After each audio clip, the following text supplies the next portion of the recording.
Hi everybody, Chris Freeman here and welcome to today's webinar, which is a special one we're having this time. Sorry we're a couple of minutes late to get started. We're still waiting on a couple of our guests to get logged in, so we'll just give them another minute or so to do that.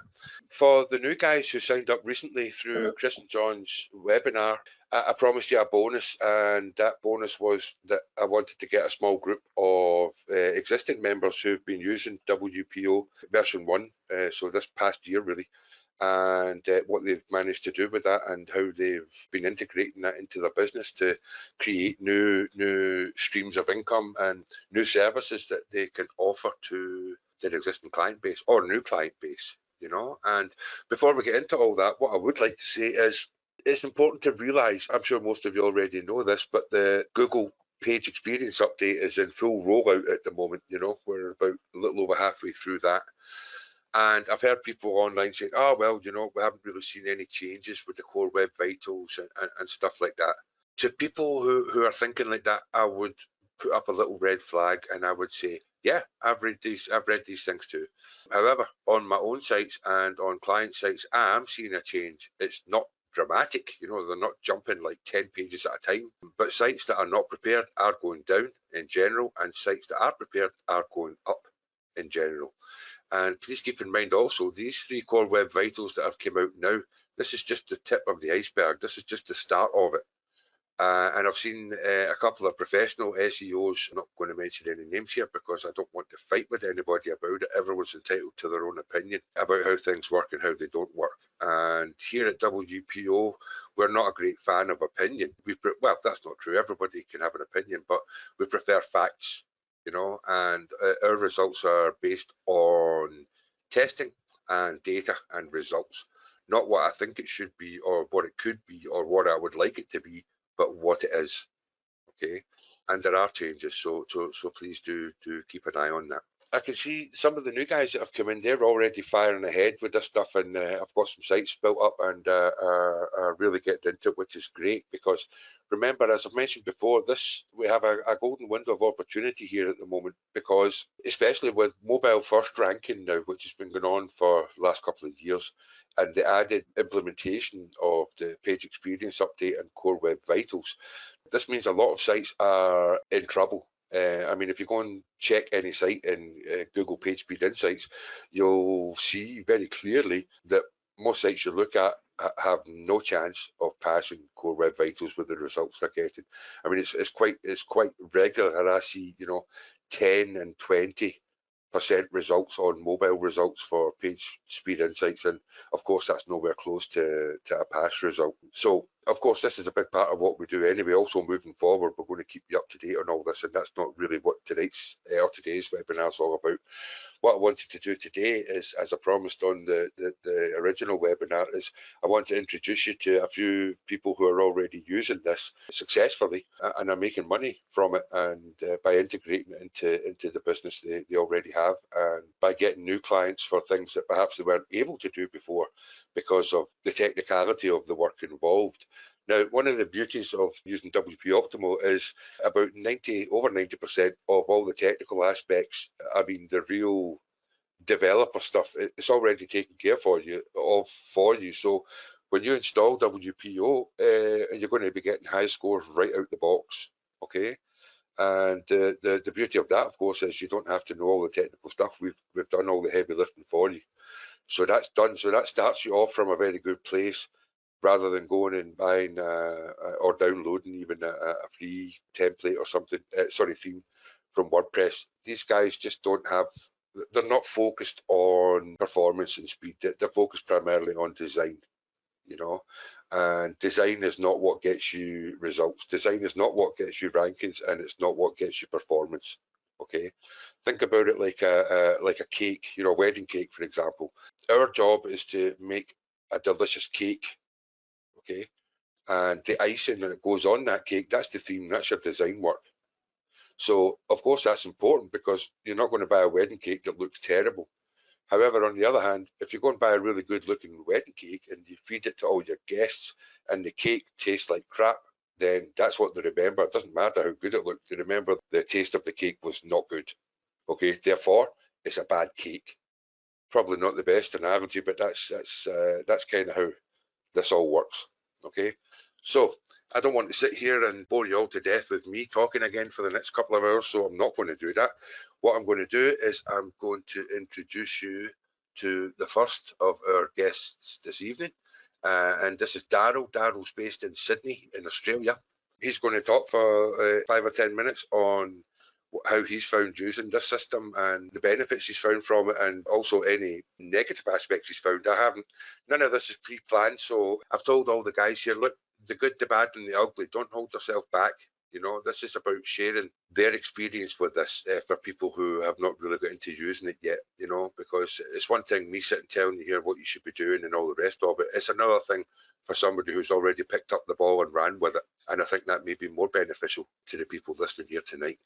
So, without much further ado, I'll hand over to you, Daryl. Thanks very much for turning up. I know it's very late there at the moment, so thanks very much for taking the time to do this. And I'll hand the mic over to you now. Great, thanks, Chris, and hello, everyone.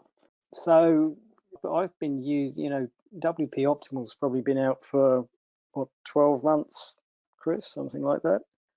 I've been using it for, probably like a lot of you. I didn't just dive straight into it. I kind of, everybody's busy with different things. I sat on it for a little bit, and I've been using it now for about 6 or 8 months. And it's one of those things that you think, just once you start using it, you think, why wasn't I doing this before? And it's as Chris always says, the heavy lifting really is done for you. As it happens, I come from a more technical IT background, but to really go from 0 to 100 with WP Optimal is pretty quick. There are certainly, with any website building, there's obviously things you need to know. You need to know a little bit of CSS, some HTML to be able to enhance things and make things a bit more customizable. But I wouldn't say dive in and go away and learn all those things. I would say go and learn what you need as you need it. I think this is probably the best advice I could give, because WP Optimal does an awful lot for you. It does kind of most of it for you. I find people usually come that are building websites usually come from either a technical background, and they're moving into the creative, or they come from a creative background, they're moving into the technical, and obviously from my perspective, it's technical to creative, but I don't move that far into the creative. I've got to admit, and I managed to dodge that by the offering that I do is basically saying, well, I can rebuild the site you have, and you will have the site that you know and love, but it will perform way beyond what it is now. And if anyone who hasn't looked into that yet, please go and have a look. I know Chris would have told you about the figures, the PSI figures you would see with just about all websites out there, and they are very, very low indeed. In fact, give yourself a challenge and try and find one that's decent. I won't say high, I'll just say decent. If you can find something over 70, I'd say, you're doing very well. There's a few, but not many. So that means that everybody has some improvements. Everybody is a potential customer if they're interested in rankings, which is just about all businesses, I would say. As Chris said, it's not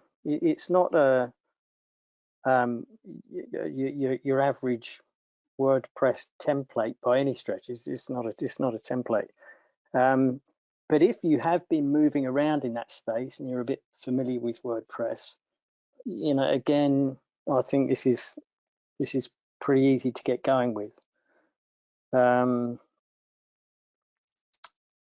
trying to, Chris, I know Chris has asked for some of the, you know, the warts and all version, but I'm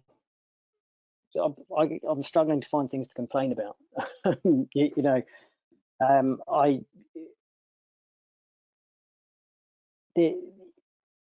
you can, I think it's fairly, you can build a, and you've seen the training videos of Chris building sites. That really is how fast it is. So it's very effective. But you can add whatever you want. So if you want to get technical with it and learn more and do more, you can do that. But I would do that incrementally. I wouldn't stress yourself with saying, well, you know, I'm not capable of this. I'm not technical. I'm not a programmer or something. I really, I found that the best things to learn are the things you need at the time. You know, so yeah, so you know, and that's actually been my journey with this. To be honest, it's been one of just getting on, finding customers, you know, who want what I'm offering, which is you know, to rebuild your site so that you get better performance, and just edge along and deliver them back what they you know, what you said they would get, which is something that is typically hundreds of % better than they had in terms of performance, which is great. And then there's obviously other things you can offer if you're running as a business. You know, if you're there's other kind of SEO type things and everything, but I don't think you need to worry about that. These simply creating better performance is an exponential change for any website owner, and that's what you can do with this very easily. So yeah, look, I don't know, Chris, if you wanted to open up any questions, if anyone wants to know anything specifically about what I'm doing. Or that's excellent, Daryl. Thanks very much. Yeah, sorry, I forgot to mention at the start. After each member has a chance to introduce what they're working with and so on, we've put aside a few minutes to, if you want to ask any of these guys individually questions about what they're talking about, we're going to hold a little 5-minute Q&A at the end of each short presentation if you want to ask specific questions to each of the members. And then once we're finished with all 4, we'll open up for a more general Q&A. So if you have any questions you'd like to specifically ask Daryl, then please just type them in the questions box and I'll read them up for him and you can get a live answer from him here and now. So and I'll probably say, Chris, and you can correct me if I'm wrong, but in terms of the guys on the panel, I'm probably the guy closest to, you know, to the new members, you know, in terms of getting started and experience in WP Optimal. Yeah, that's right, and that's true enough, Daryl. However, you took the gauntlet and you ran with it, and what pleases me is even though you have an IT background, it's not in this specific field. No. And therefore you've had to learn. I think that's an excellent piece of advice you gave about you don't have to go and learn CSS, you don't have to go and learn HTML, just learn the small parts you need as you move through. That's definitely, that's a great piece of advice, because if you were to go and learn all this stuff, then by the end of that, you know, like 5 years down the road, then you can go and build your own software, you know. Yeah, that's right. You would disappear down rabbit hole after rabbit hole if you put that pressure on yourself. And you don't want to go there. That's a big reason that when I originally started this whole concept back in the dynamic days, this was not really to sell software or anything like that. It all started with me wanting to be able to streamline my own processes and take on more site work. And therefore it was all about speed and optimization. And, you know, most guys on here are originally from the SEO Breakthrough group. And I was speaking with Chris Cantel and John Pierce years back, and I explained to them what Dynamic was doing, and well, the short reply was they didn't really believe it, you know. And so Yeah. I done tons of testing, and basically, I know I've mentioned this before, but the new guys might not have heard it. I'll keep it short. What basically happened was I said, well, okay, then give me a domain and give me a primary keyword, and I'll run it through what I do, and we'll see how that works. And what they did was they gave me a domain called the American Guinea Hog Association.org. Okay. And the keyword they wanted ranked on that site was DUI lawyer Anaheim. I couldn't stop laughing when I got the mail. I thought, yeah, okay, seriously, you know. And they were like, yeah, we're serious. I thought, oh, okay then. So I did, and it worked. Not only did it get #1 for DUI lawyer Anaheim, but it's been ranking for 42 keywords.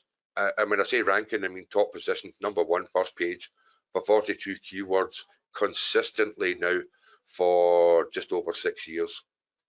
Okay, and people say that's not possible. If somebody said that to me, I would say no, it's not possible. But we have the data, we have the proof, and not only is it possible, but it's actually still happening.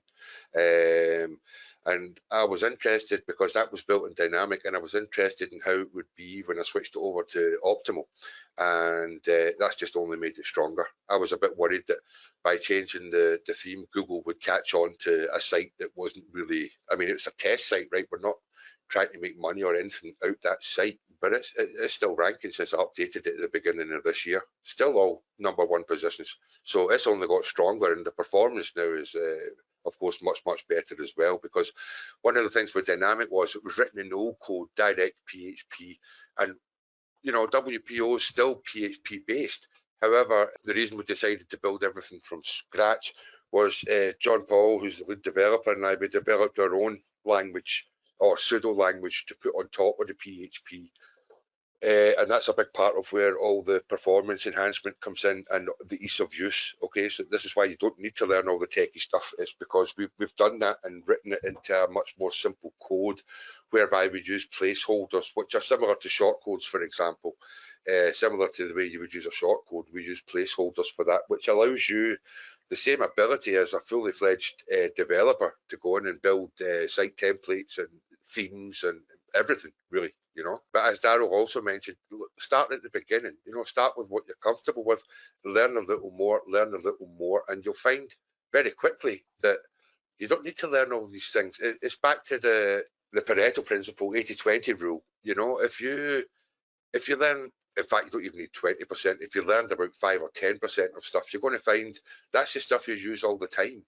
You don't need all the other stuff. And when something a bit more extravagant comes up, then you find you go and learn that bit, or you know, send a mail into support and say, well, how do I do this? And we'll help you with that. Of course, it's our job to help you build fast, excellent performance, super light websites that rank in Google. That's our whole reason for being. That's the whole purpose of this concept. Not just the actual plugin, the software itself, but the community, the support, and the concept. We're all about building excellent sites that create with excellent performance, that create excellent results, both for yourself and for, of course, your clients. Because most people just don't know how to do this. They just don't. And therefore, there's a massive opportunity for, I mean, as Daryl said, go out and have a look. If you find any site under 70, and that's like 99% of them, those sites need help, and they don't know where to get that help. That's where you step in, and the software is going to cover 90% of that heavy lifting for you. So you take their old site, redesign it in WPO, and boom, you're going to take a site from scoring maybe 24 up to 94 in one hit. Okay, without actually really having to know what you're doing. I think, Chris, what's interesting about the American Guinea Hog site is it illustrates a point that in SEO, the foundational structure of your site is really important, and with all the sites out there that are scoring, you know, well below 50, well below 40 and 30, yeah, it goes to show that website builders don't understand that. You know, no. SEOs don't understand that. No, No, they don't. And the problem is, designers don't care about performance. They're selling design, not performance. And developers, they're selling performance and functionality. They don't care about design. So we need to create a bridge between those two aspects so that you're getting the best of both worlds. And Dynamic was a bit hard for some people to use. That's why we've made the interface with WPO much simpler. It's not quite drag and drop. We call it click and go. So it's like Lego. You plot in the elements you want into the framework that you design without having to worry about the technicalities of it. Of course, if you're going to start adding videos and slider graphics and all that kind of stuff, that's going to put a dent in it. Of course it is. That always will. But you have to remember, the big takeaway is when you're building sites today, they must be mobile first. I don't mean mobile friendly. Well, they have to be mobile friendly.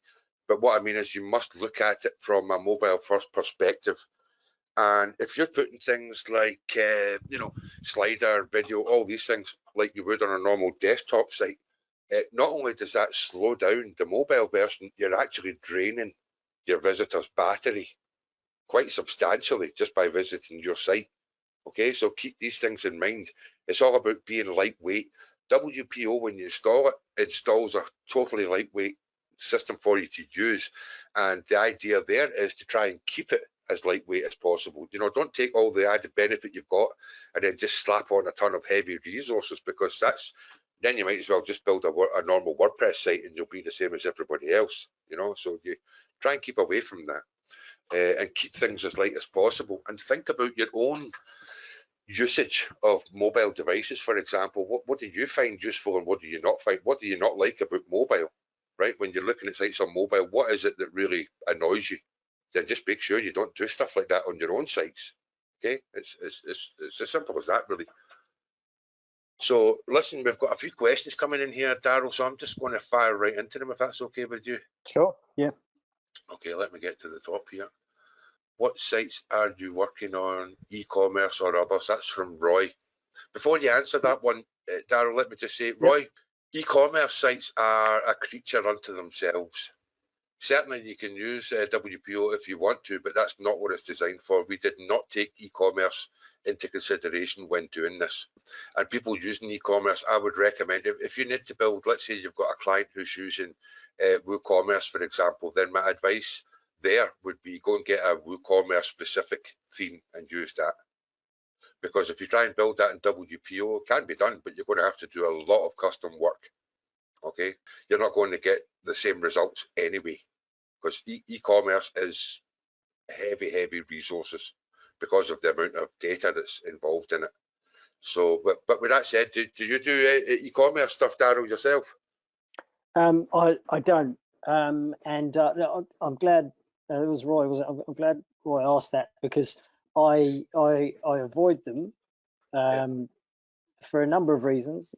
One, it gets complicated quite quickly, I think, in that space, and two, they're a different type of customer as well that I don't want to deal with. So to answer your question, Roy, I target what I would call small business, highly qualified, and that, so usually people with around about 20 to 100 employees, depend on the type of their business. Small accounting firms, what I would call suburban accounting firms that are servicing businesses in their area, tutoring organizations, and then your dentists and lawyers and things like that. And the reason for that is that customers are worth a lot of money to these guys, each customer. So they have a better understanding than other smaller businesses about the value of getting traffic. So, and if they don't understand that or don't appreciate that, then they're not for you. Yeah. You know, Yeah. typically, you know, you want somebody who understands, you know, if you talk about a marketing budget in their business and they've no idea what you're talking about, then it's probably not a good place to be. Yeah, you're right. That's also my experience. If they don't have at least a basic understanding that their website is in trouble, and they're pulling a lot of business from their website, and they don't have a budget to cover that, then move on.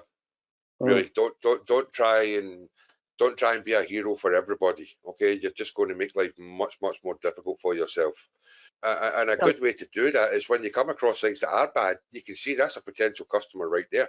If you're looking at a website and he's scoring, let's say 30 in PSI, and you say, "Oh, let me look at that site. Yeah, I could rebuild that. It's not too complicated. That's within my scope. I could certainly do that, and I can get that up into the 90s. Yeah, I'm going to contact this guy. So it's not like people say, this is a question that comes up a lot. Where do I find the clients? Well, Google. mm. That's where you find the clients. Just people who have bad sites, bad scoring sites, low performance, slow sites. Every single one of them is a potential client for you. You just have to reach out to them, point the problem out to them, and let them know it's causing them issues with their ranking and, of course, with the amount of clients they're getting through. And you can help them with that. It really is not. I know people use this expression, it's not rocket science, but it's really not. It really can't be easier. There is no, you have no competition and you have no end of potential clients. They're just all there. Go and get them. It's funny, Chris. I used to think that I would find all my customers on page 2 and 3, Yeah, but then I was which and they are there. yeah, They definitely are. But then when I realised that the guys at the top of page 1, their PSI scores were so bad yeah, that, but they appreciate being at the top of page 1. So a conversation with those guys is, you know, at some point these guys on page 2 or at the bottom of page 1 are going to get their act together, and they're going to find people like us who can do this, yeah. and you're going to lose your spot. You know, so if you want to really lock that in, this is the way to do it. Yeah, definitely. That's a Yeah. that's a great little. That's very good to share that, Daryl, because I use that one too. That's a classic. If you catch people who are already up there, now they're already qualified because they've already spent money, they already understand SEO, they already understand performance. That's why they're at number 1. You don't get there by accident. Okay, that's hard work to get there. Now, it's not quite as hard work to keep it there, but as Daryl just explained, if you're going in and they're at number 1 and they've got a pretty bad PSI score, that's definitely the way to go in. And I would be amazed if anybody at that level said to you, "No, I'm not interested." Of course they are. They've spent all that time and money and effort to get there. Of course they don't want to lose it by somebody jumping from, middle of page 2 right up into the top 1 spot. And that happens much more than you perhaps might believe it does, but it absolutely does. And that makes it very difficult for that original guy to get back up in that position. Whereas, like I mentioned, that silly test we have going with the American Guinea Hog Association, no competition. People just can't knock me off that number 1 block, and they should be able to easy, but they just can't do it. And there's no shenanigans, there's no secret sauce, there's no stuff going on there. There's no backlinks being built, there's no anything. I just built the sites, put them out. Originally there was 6 links sent to that site over 3 months, and 6 links sent to the control site. And the control site's nowhere to be seen these days. It's just completely off the map. It's not even in the top 200 pages. So yeah, and I know I know it may all sound pretty weird, but the real test, of course, is the taste of the cake. Go and do it for yourself. Try it.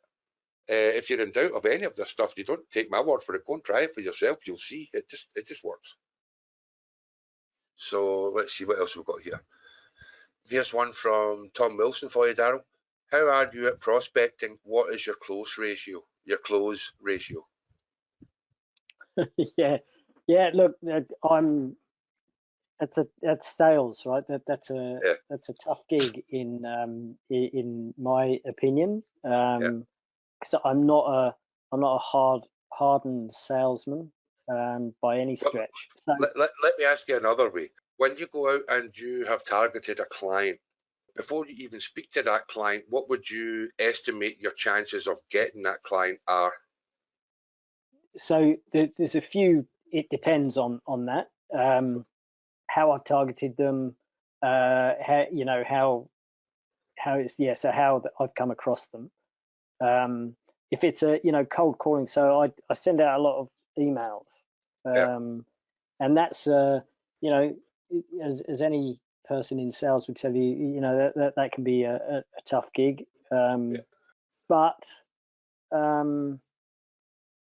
it's a hard one to put a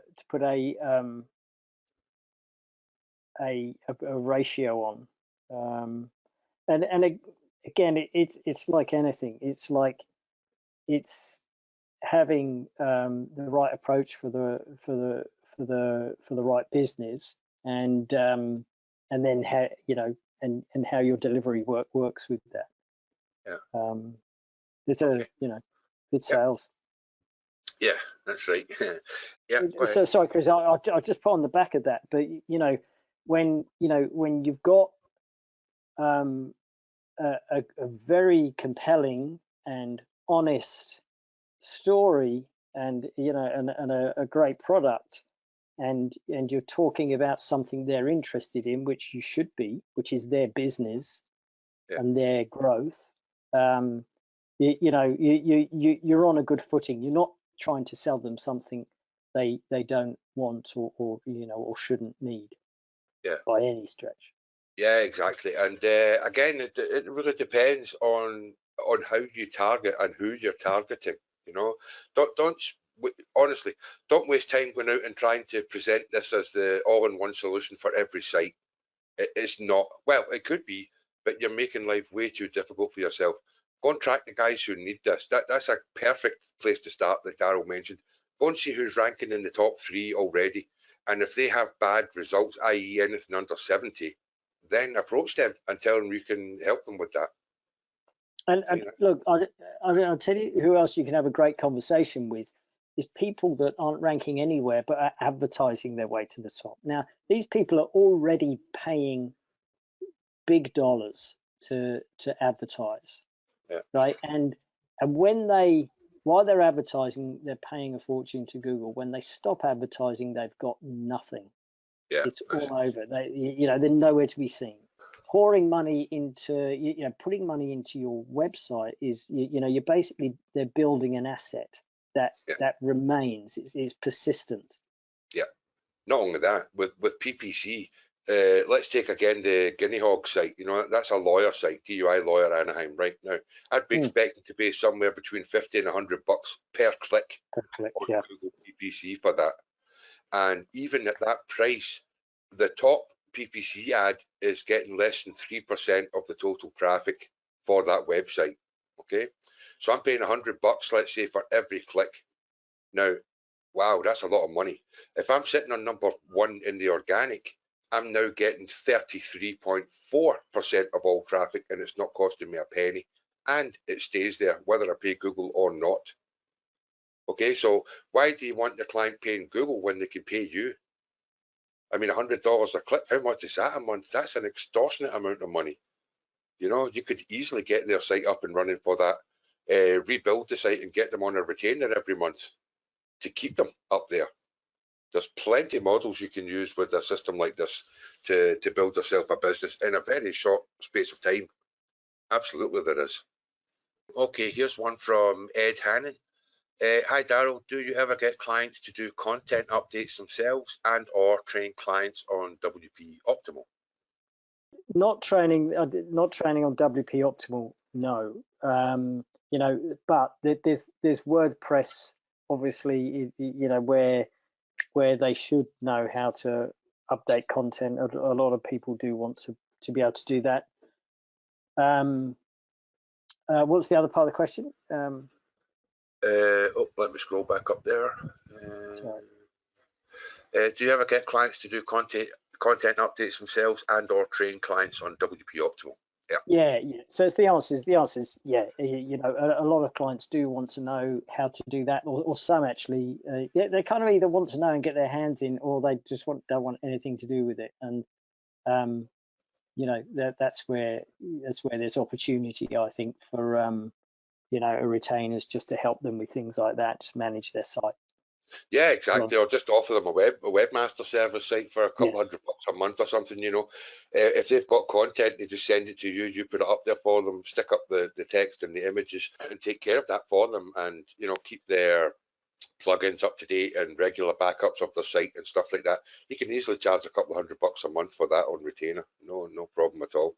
We do that with a lot of clients actually. So because they want the hands-off stuff, I actually prefer that to trying to teach clients themselves, because again, you're going to use a lot of time on that, and most people don't know how these things work. I mean, why would a dentist be interested in working with WordPress, for example? They don't care. They're busy running their dentist business.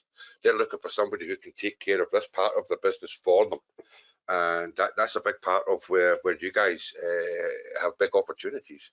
Well, here's a little note from Sean. I missed this one earlier. This is when I was talking about Core Web Vitals sites going up and down, and Sean says, I can completely confer to that, Chris. I'm seeing incremental slow drops every day. Yep. Mm. And it is just going to get worse over time. Google don't want to scare everybody off like they did last time when they did the big PBN call, 5 or 6 years ago. A lot of people, unfortunately, sites got caught up in the crossfire there, so legitimate sites also got devalued and de-indexed at that time, and I think Google learned a lot. People got very upset with them, and I think that's part of. This is only my own interpretation. I have no concrete evidence for this, but my feeling is that Google are playing the safer game. They don't want to upset people this time. At the same time, they don't want to have crap sites out there. And the days of trying to game the system seriously, especially for SEO guys out there, look, just stop right now. Just all that old stuff you used to do, just stop it, because it's harming you much more than it's doing you good. It's not even neutral. It's not like just don't do that anymore and you'll be okay. It's actively harming you now. So be aware of that. You must do what you must follow Google's rules now. It's as simple as that if you want to rank. And that's what a big part of what this new page experience update is, because Google have been saying this for years. They've been giving hints. They've said it directly. They've shouted. They've sung it. They've whispered it. They've done everything. And now they're like, you know what? To hell with this. We're just doing it. And either you get with the program or we're going to de-rank you. That, in very black and white terms, that's the way I see it now. So let's see, here we go. Daryl, this one's from Martin. Are you charging the sort of sensible prices that Chris previously recommended? Okay, I guess from that he means, I hope you're not doing these services for like $500 or $1,000 or something No. like that, No. Look, these what I'm doing and what I would recommend is that you're generally targeting people that have probably already done the $2,000 website, and now it's time to kind of do things properly, right? Yeah. So I would there's a great quote actually. This is sort of like if you think the professionals are expensive, try the amateurs. Yeah. Right. Yeah. And that is actually a quote from Red Adair, the guy who put out all the oil fires in Iraq. Right. So that it's time for them. You're looking for customers who now appreciate that their website isn't an expense; it's an investment. Okay, yeah. It's an asset that they're investing in, and if the money they put into their website doesn't bring them back more money, then they shouldn't be doing it. It's like any marketing exercise that a business does should return dollars, and the money that goes into their website is a marketing exercise. Yeah, absolutely. Listen, another thing to understand here is we're not interested in doing, websites, for people who are breeding hamsters, for example, as a hobby. That's not what we're all about. We're about helping businesses strengthen their online presence. That's the bottom line of all this. This is a business. You have to look at this as a business. You know, now you can certainly do it on hobby level. If you've got a job or another business and you only want to do this part time, you can certainly do that. But even so, it's still business. All the rules of business still apply. You know, and what Daryl said also is exactly spot on. If it costs them more to get you to fix their site than they're going to get a return on, then what's the point? That would be a bad move business-wise from the client side. So of course not.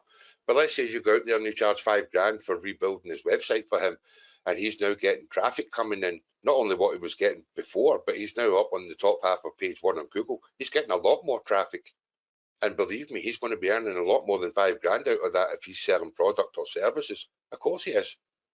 You're going to be a superhero. You're not in here cap in hand. This is not about, oh, I do web design and I'm going to sell you a new website. That is a tiny, tiny element of this. The reason you're building a new website is to help them with speed and performance, to help them with better ranking. That's where the money is. And that's where their profit is and their return on investment. And if you can do that for them, they'll pay you month after month after month after month, because like Daryl said, it's an investment in an asset. It's not money out of pocket. It's not money out the window. You know, it's an investment into the future of their site to make them more money. And they will always make more money than you charge them. Of course they will. Well, that's been my experience anyway. So let's see. A couple more from Roy here. It's all very well if you have clients, but how do the rest of us start off? Well, I already explained that. Go on to Google, find somebody who's not doing well, send them an email or pick up the phone and call them and explain what you're going to do for them. And you know, build yourself a site. You know, get your hands dirty, yeah, and try out the tools. And I think maybe you've done that already, Roy. So you know, excuse me if that's the case. But for other people, if you haven't done that, just go and build something. Yeah, I think you'll get excited and inspired by that, and then you'll see what you've done. Then you'll start looking at the rest of the internet in a completely different way, and you'll understand what you have and the ability you have and the value you can bring to people. So you know, I really recommend do that. And don't be you know, some of the barriers that I think that people might definitely have is I'm not a designer. I'm a bit scared of design. Right? That's me. I'm rubbish at design.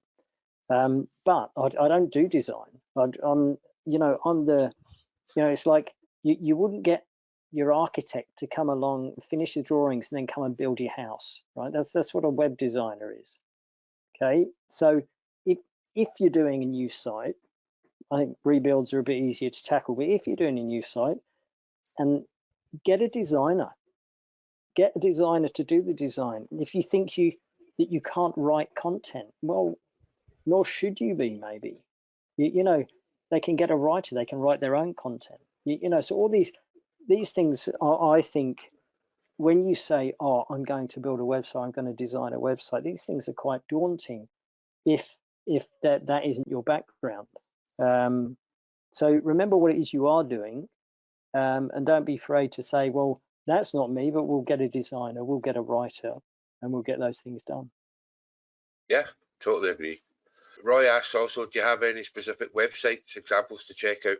Well, what I would say, Roy, is go to the WPO demo site, and you can see that's from a design perspective, and what's on that homepage. It's a pretty advanced layout with quite a few bells and whistles going on, and you can find that at demo.wpoptimal.com. And last time I checked that, I think it was scoring something like 97 mobile and 100 on desktop. So yeah, I built that site, but I didn't. Again, I just built it the same way you guys would build this site. There's no extra stuff or fancy stuff going on there. I've just used the WPO software to build that, along with Bootstrap 5, which is already built in. Roy also asks, how can a beginner edit a customer site without destroying it? Excellent question. What you do there is you make a copy of the site. You never rebuild a client site on their live site. Okay, you never do that. You make a test area or a copy of the site and you rebuild it, and once it's all completed to your satisfaction and your client satisfaction, then you replace the live site with that once you've been paid, of course, for the work that you've done. Right, here's another one from Cardi. How much would you charge for a web rebuild in WPO? Okay, that's a difficult one, Cardi. Say, for example, a local plumber. Still difficult. What I would say is, sorry, I'm just going to answer this one, Darryl. What I would say is, I would not be going less than £5,000, Cardi. That would be my absolute minimum for a website using this system. And of course, the first thing the plumber's going to say, well, I can get a website built for 500 quid. Yes, you can. No doubt about it. That's not what we do. We're not about building your website. That's a small part of what we do. What we're about is blah, blah, blah, blah, blah. Then you explain to him that the performance and speed enhancements made to the rebuild that you create for him will give you much better results in the Google search engine when people are searching for a local plumber, and therefore give him much higher opportunities with regards to getting new clients through the better ranking he's automatically going to get. You know, so if I had to put a price on it, I'd say £5,000 plus. What is the rate? Oh, here's a similar one from David. What's the range you charge them? Again, I would stick to that. How does that work with what you? Well, I'm going to ask you anyway, Darryl. What sort of does that sound reasonable to you, and what's your experience with this? Are people willing to pay for the service? Yes, you know, minimum 5,000, and then it just, you know, it's like when people say, how much do you charge for a website? And it's like, well, you know, how much do you charge to build a house? Who knows, right? Depends how whether you want a mansion or a, you know, or a shed. Exactly. So you know, but that's a great place to start the conversation. You know, you know, it's about, well, let's find out what you need, you know, and what the value of that is to you. Exactly. And here's another thing to keep in mind, guys. When you go contacting potential customers, don't introduce yourself by what you're going to do for them. That's the completely wrong way to go. They're not interested. That's what everybody sells them. What you want out of your potential customer is you want to learn what they want. What is it they want? What do they need for their business? And once you have that, then you make the presentation to that client with the tools and knowledge you have to help them reach that goal. That's how you do this stuff. Because if you're going to say, oh, I build websites for £5,000, they're going to be doot, and you never hear from them again. You know, because that's, everybody does that. That's what all the designers do. It's what all the so-called SEOs do. We don't go that way. This is an exclusive service because nobody can do it. They don't have the software, they don't have the knowledge. And those who do have the knowledge, for example, developers, they don't have the interest, they don't care. They're not interested in rebuilding websites like that. They don't want to do that. That's not what they're focused on. And again, that's why I call this the golden window of opportunity. It's the bridge between what your client needs and what you can do for them without having to have all that technical background, because the software takes care of all that for you. And if they already have an existing site, you don't even need to worry too much about design, because it's basically a copy of the original design. So the images are all there, the copy is all there. You just have to rebuild it again and get them better scores. It's really, really simple. Try it. You'll see. It's not difficult, you know. Okay, another one from Roy. Some customers, tradesmen, for example, may only need a page rather than a full WordPress site. Yeah, that's exactly true, Roy. Then you don't build it in WordPress, you build it in HTML and just give them a one-page site. You don't need a theme or a plugin or anything for that. You know, because whatever way you cut it, even though we've stripped out a lot of core WordPress slowdowns from the system. For example, when you install WPO, even though it's a plugin, it takes over the whole system. So themes, for example, you build the theme through the plugin. You don't have to have, you just use a standard WordPress theme. Doesn't matter what theme you have, it's not being used. Okay, the plugin does all of it for you. And so if they only need a one-page site, then just build it in HTML. That's always going to be the fastest because it's super clean code. Okay, and there's no need for any level of heavy resource from WordPress or any other pre-made system. If you can do it directly in HTML, that's you'll always get maximum results just writing the code by hand. That's always the fastest way. But again, It's about time and knowledge. If you don't know how to do that, then this is the next best thing. Even though it's only a one-page site, again, looking at the demo site, it's only a one-page site. If you look at that, yeah, there's links up at the top, but they all go to a part of that one page. So that's actually a one-page site too. So that can still be done, WordPress using WP Optimal, if that's what you care to do. Another one from Digital Dave. This is for you, Daryl. Are you sending out cold emails? Yes. Okay. It's no, well, David, I mean, I am, and you know, I target by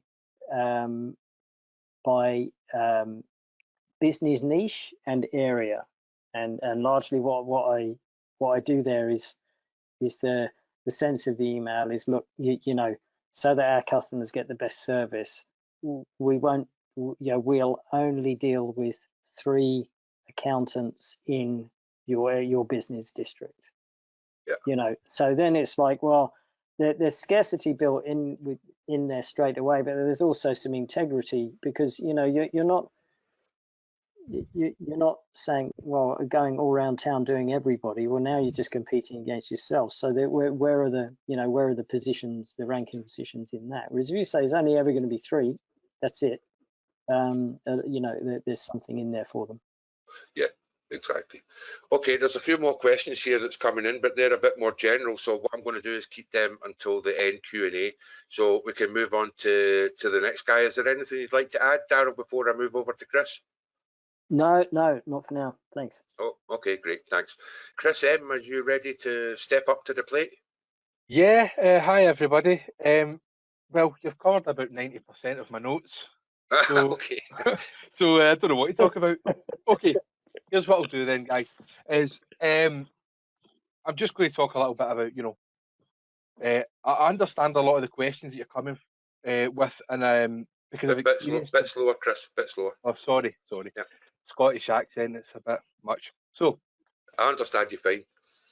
Oh, that's okay then. So basically, I originally come from a creative background, and I've people that have been with us for a little while may already know this, but when I decided to, and I should probably point out, I was very successful at what I was doing before. I had no more time. I'd left in the day. I worked 7 days a week, morning, day, and night, and was capped at the maximum I could earn, and I had to change in order to do what I want to do in life and have a little bit of time.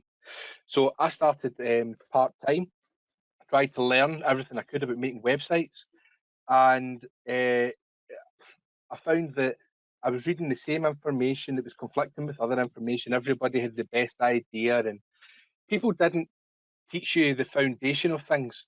It seemed to be shortcuts, extra plugins, auto magic fixes, just nonsense. And I get really frustrated. So my previous work, I went and I found people to learn from, and I spent a lot of time looking for someone in web design, and this is years ago now.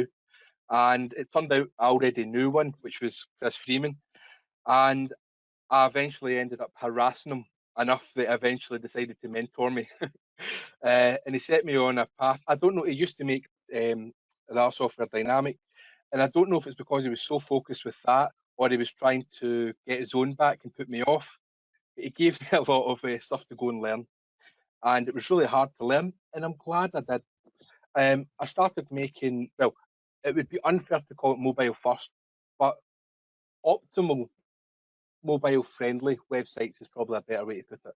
I started making them years ago because mobile first at that point was just a concept. It was just a ethos, what would be the best way to make a website, but there wasn't mobile first indexing. So I found it quite hard to explain to people what I'd done. And I'm sure you have all experienced, you try and sell someone a website and, you know, their wife's nephew's at college learning product design, he'll knock me up a website, you know, that type of stuff. And I get really frustrated. Then I started getting some work in, but I found most of the time trying to explain to people what the difference was between a real website essentially and I don't know what you would call it, like you know, the baby theme websites that just full of JavaScript, don't do much. They just look pretty. And I found that, you know, when I'd learned so much for the mentor with Chris, I didn't realise how advanced I'd became. And before mobile indexing was even announced, the date that it was announced it was meant to be coming out, I was making them, and it felt like, you know what it was like? Selling an optimized mobile first website in the pre-mobile index era was like trying to sell water at sea. Only the person who understands the difference between the salt water and the fresh water is remotely has any interest in it at all. And they, again, they either thought it was just a concept or a myth. And then Chris Freeman told me that WPO was going to come along. And the amount of work that it takes to make these websites from scratch, I just thought, not a chance. I mean, anything that you can do to make it easier to do this or take away the amount of investment of time, the better. But the idea, if someone, in fact, he pretty much did tell me that WP Optimal was going to be what it is now back then, and I did laugh. I just didn't think, I didn't criticise too much because I didn't want to be rude, but I just thought it's not going to happen. So before WP Optimal came out, I'd developed a way around getting business. And when the time WP Optimal came out, it really helped because the time it took me to build a site dropped. So say say a site maybe took me 3 weeks to build, maybe sometimes 4 weeks to get all the optimization right. And now I find I can do it in a couple of days just by, take a moment, plan out what I'm doing, and then move on to it. So when people are asking about, getting clients in and stuff, I don't like sales. I don't like hunting down loads of people. In a previous life, I was a musician, so I had a lot of rejection, so I toughened up a little bit to getting rejected for work and stuff. But, we've got bills. I done music at night. This was moving into full time. My wife told me she was pregnant. I had to step up. I had to get money in. So I stopped casting out a wide net, and I thought, okay, I need to think differently. So if you think about a plane of water, and you drop a stone in it, and it all ripples out, everybody's chasing all the ripples. Everybody's wanting the good stuff, the stuff they're getting sold, the easy money, the passive income, all the nonsense that people sell you to get your money. I decided to stop for a moment and readjust. I wanted to become the stone, if that makes sense. When you drop in the water, you wobble a little when you flounder, but eventually the water settles round the stone and you just dive deeper at a steady rate. So I'll explain what I mean by that. Rather than going over, hundreds and hundreds of emails, because when I go into a website and assess it, I really get into it. I spend a bit of time getting. I mean, I have qualifiers to drop them, but I'll get right into it, and I want to know exactly what they do, what I can do for them, and I want to find the. I'm not interested in sending an email to info at. I prefer actually talking directly to the person who either owns the company, or even secretaries are quite good, or someone who deals with, the website or the media part of their business. So I decided to go about it a bit old school. I thought what I'm going to do is I'm going to go and find a niche that I am genuinely interested in or can find interest in, and they have to be able to afford my services, because I've made mobile friendly, high performance optimized websites for £1,000, and I know it's dollars, but I'm in Scotland, so it's pounds.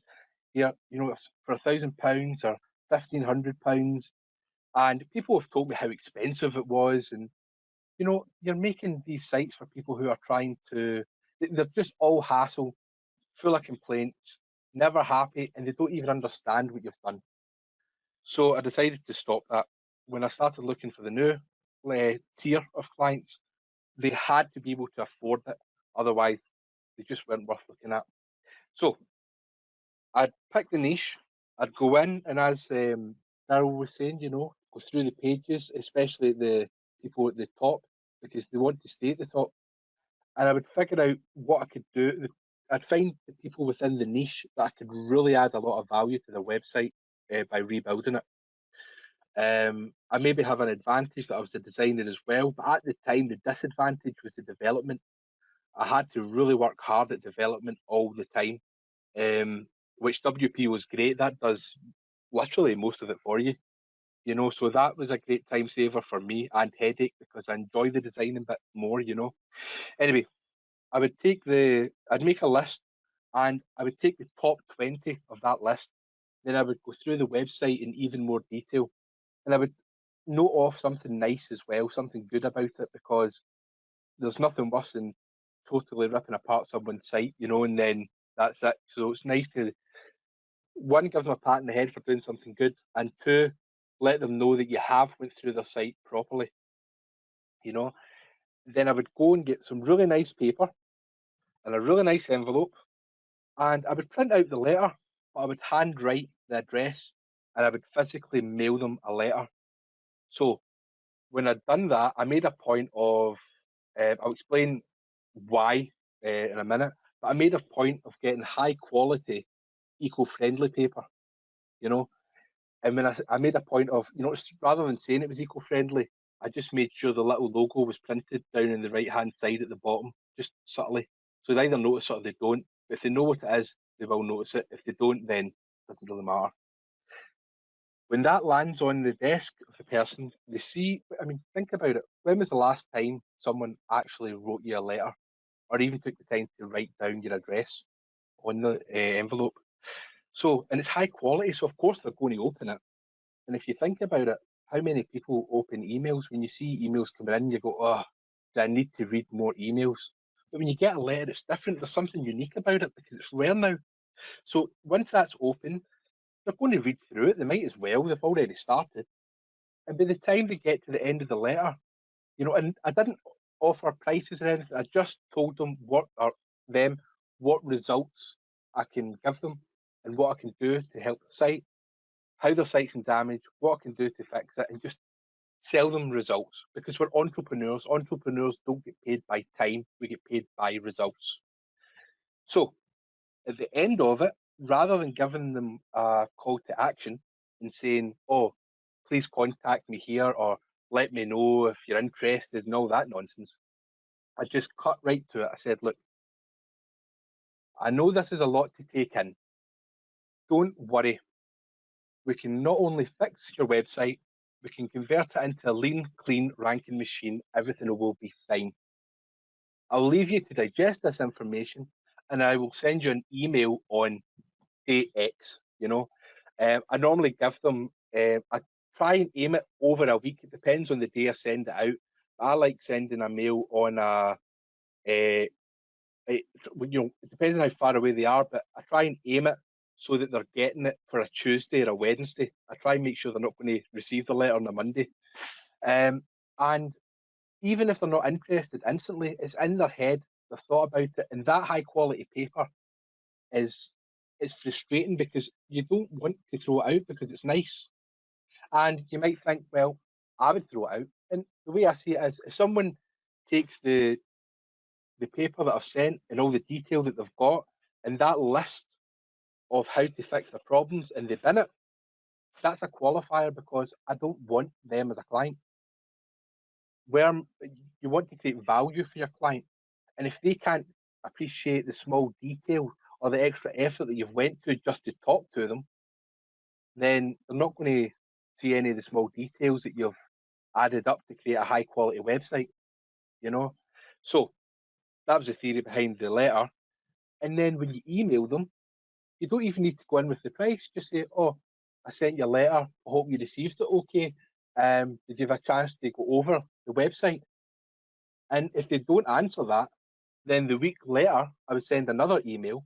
And instead of saying this is a follow-up, I ask them for feedback because everybody likes to talk about themselves.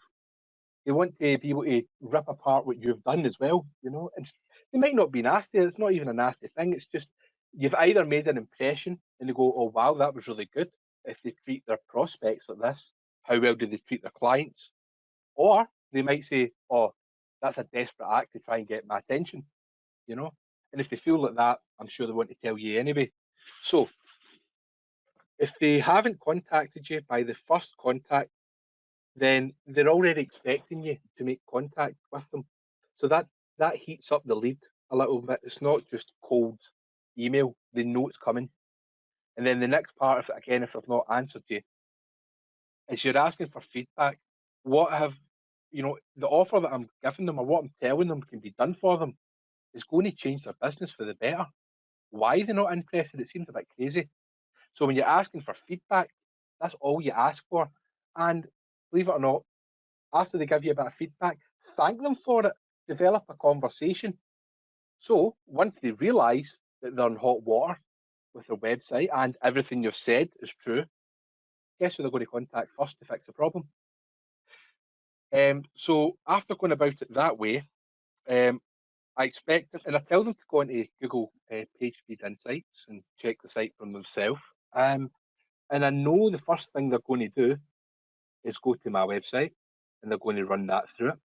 And then once they realise that what I'm saying is indeed true, it gives them a little bit of, it gives them a bit of peace of mind. They're not talking with someone who's just trying to sell websites to everybody. They're not talking to someone who, you get some autoresponders that will send out literally thousands of mail.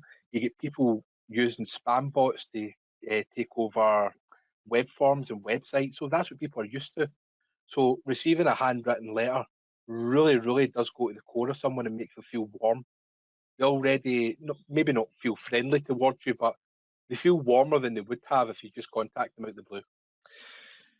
When it gets to pricing, I noticed everybody had asked about pricing, and I think it's funny. 5,000 must be the starter price now for everybody. I start at £4,999. I'm not sure what that is in dollars. Maybe about $7,000. I think that is. Yeah, it's about 7,000. Yeah, and my purpose is not at all to rip them off. At all. If I build the website really fast, then I'll still use time to go over, double check everything. I want this website to be outstanding. I want them to go and be my ambassador and tell people how good I am at that. And not only that, at the end of it, I'm going to offer them 2 choices that they can pick from, or none if they don't want it, but they will take it. To see how well you've done it, you've went out your way to help them, you've given them free information, you've created this amazing website for them, and like most things that are built well, they need maintenance.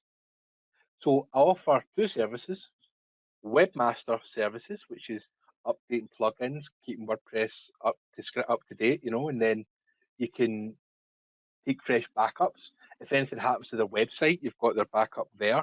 You check out security, maybe run a malware test on it, look after their website, maintain everything. The other option is Webmaster Services and a retainer. Now, the difference is with the retainer is I go into more detail there. Say someone's running a blog and they need, they send you a royalty-free image and text every month. What I'll do is I'll go in, I'll check through their text, I'll resize their image, I'll make sure it's all ready, I'll optimize it and I'll put it up for them every month. They might need a new page added, that's fine, they just give me it and I do it. Or if they only take the Webmaster Services, then they pay me for the individual work. But either way, Webmaster Services are the key to my business, not only to get paid every month, but it keeps me in contact with that customer, because I don't want to go and search for hundreds of customers and build hundreds of websites. I've found in my previous work that I have a different mindset when I get to know someone, and like that stone dropping deeper, the more you learn about your client and the more interest you take in your client, the more you can see problems that you can find solutions to, issues that you might be having. And normally when you're talking to a client, if it's via Skype or whatever, you're fixing something, remember to ask a couple of questions and just shut up, just let them talk. people, if they want to tell you information, they will. And when they tell you the information, they'll keep going. And when you stop talking to them, just get a notepad and take note of the key points. And if there's anything in there you can fix, then it's an upsell or a cross sell. And it means that you can get more of a lifetime value out of your client. There's also another bit that I found was quite hard when I was pricing websites originally. I would say, okay, well, that's really dear for a website because they make it a website for that, they make a website for this. And I would say, but I make really fast websites and optimized websites that work in mobile. And now with WPO, I make mobile first websites. Now it's great that I can make fast websites with WPO. Nobody else can. My customers or clients don't know how fast I can make a website. And when you invest in WPO and you become part of a community and you invest your time learning this system, then you've already invested in that. Why should you not receive the benefit? Are you going to pass the savings on to your client and say, oh, this is a super technical website, but guess what? I made your website in 4 days, but I'll charge you, $7,000 for it. Of course, they get a bit frustrated, but they don't know the work that you've put into it. They don't know that you've went and learned, okay, not a lot, but some CSS or some HTML. So don't be afraid to charge for your work, because when I was charging as cheap as I possibly could, because people didn't understand the problem. And since mobile first indexing kicked in, and then you have Core Web Vitals about to finish its rollout at the end of this month, then people's sites are just bomb diving.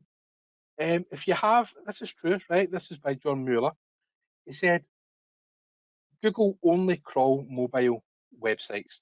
If you go to a desktop and it's got a different, your mobile version has a different URL, that site will drop from the index.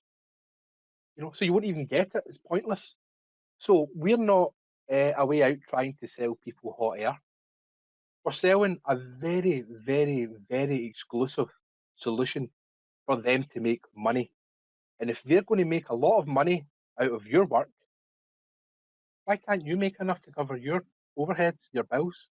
And when you are charging a cheaper rate, and this, I made this mistake myself, so I'm not judging anybody who's still doing it. I've done it myself.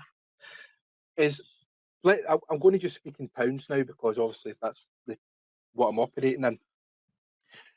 I charge £5,000, okay? And then from there, I have to deduct my tax, deduct any overheads I have. If someone has referred me and, a different business who I'll do work with, like maybe a social media company or something, then I'm going to give them a wee bit of commission as well, a wee thank you very much. That was nice of you for referring them, and encourage them to do it again. So when you're taking all these elements off, all of a sudden, it's not 5,000. All of a sudden you're down to maybe 3,500. And then on top of that, you've got your marketing. Now, marketing, people think of marketing as, advertising or writing good copy. That's not marketing. That's tactics that you use in marketing. Marketing's a whole strategy. You have to sit down and consider everything. That takes time. And if you're doing it, you have to be able to cover that time. If you're paying someone else to do it, that's what they do, then you have to pay for their time. In order to be able to do that, you need the money. Therefore, charge it. And right now, it's honestly, as I said before, the selling water at sea statement, that was before. You can literally point out how bad someone's website is now, and they can see it. And as Daryl said, if they're not going to invest in their business, or they don't see how they can make money from investing in their business, that's okay. Look elsewhere. They are not your target audience. The target audience, I'm sorry, okay, a better way of saying it is, you're not here to educate people. If you want to give them some information and point them in the right direction, that's fine. They might not understand it completely. Explain it. Find an elevator pitch, an easy, fast way to explain it. If they keep asking you questions, then find places you can direct them to where they can get all the information they want on it. Don't waste your time trying to convince someone that the sun's blue or it's yellow. If they think it's blue and you think it's yellow, it doesn't matter. Just leave them to it. Honestly, it does work. It just means you're focusing on the people who are going to make your business grow. Yeah, that's exactly it. Sorry, I rant. Okay, if you have any questions for Chris, please fire them in now. There's already a couple here, Chris, so we'll just move in. Sorry, can I just say one thing before I go to the questions? Yeah, of course. Yeah. I know I'm talking about going deeper with clients and learning more and, offering different services and extending the lifetime to save you having to chase down new clients all the time. However, you should always still be looking for clients. It just means to take that pressure off. But the other bit was the design and the development side. As I said, development I was lucky enough to have Chris to point me in the right direction and stuff to go learn this. And that was what I found really hard, was finding the harmony between design and development. Most of the development is done. And when you're thinking about design, please remember that design isn't art, it's a purpose. Everything has a purpose. So if you sit down and work out where different parts of the content should be, what's most important, and how the user is going to experience that website, you draw it out through a mobile and then you draw it out through a desktop. Before you even think of colours or putting the site together, you already know where things should be. And then from there, you can build on the colours and stuff. But the true design is the user experience and how the layout should fit. I hope that helps for anybody who's thinking about that stuff. Sorry, Chris. Okay, excellent, thanks. Couple of questions here. Let's see, mentorship program. Yeah, this Chris mentioned it, a mentorship program, and I do have what we call the inner circle, and that's kind of that's one-to-one access with me, where you and I look at your business, how you want to present it, and so on and so on, working on your business, not using WPO, of course, but how to integrate and all that kind of stuff. It's a private group, and there's only 10 people allowed in there at any one time. And there is currently 2 spaces available if anybody needs that. So if you're looking for next level with this kind of stuff, little free plug from me here, then just send me a mail and we can have a look at that. The way it works is this, just quickly. I'll tell you up front, it's $500 a month. And for that, what you get is unlimited mail access directly to me, plus we take 2 conversations a month through Skype, where we go into the specifics of what we're working on with your specific business. And there's a couple of guys on the call tonight who are already in that group, and I'm not going to call them out or ask them to speak anything at all about that. I'm just saying that's available if that's something you want. And if you do, send me a mail, and what we'll do is we'll book a little 20-minute conversation. That doesn't cost you anything, just to see if you're a right fit for this, and if I'm a right fit for you and you're a right fit for me, and if that works, then we move ahead. If not, then we'll take it the way that comes. All right, just thought I'd point that out because that came up. Now here again we have, this is from Thomas. Chris, love to see the emails that you send. The way this concept works, WPO, we do not do that way. It's the same with the affiliates. We have an affiliate program and so on, and we decided not to do the usual set of pre-made templated emails and so on and so on. And the reason we don't do that is because one of our principles is to take a look at what everyone else is doing that's not working and do the opposite. And therefore, if you're sending out block standard emails to people, they don't work. The reason how you write an email for the client you're looking at is the first thing you're going to do, of course, is go and look at their site and have a look at it. So that email is going to be very individual to each client you write to.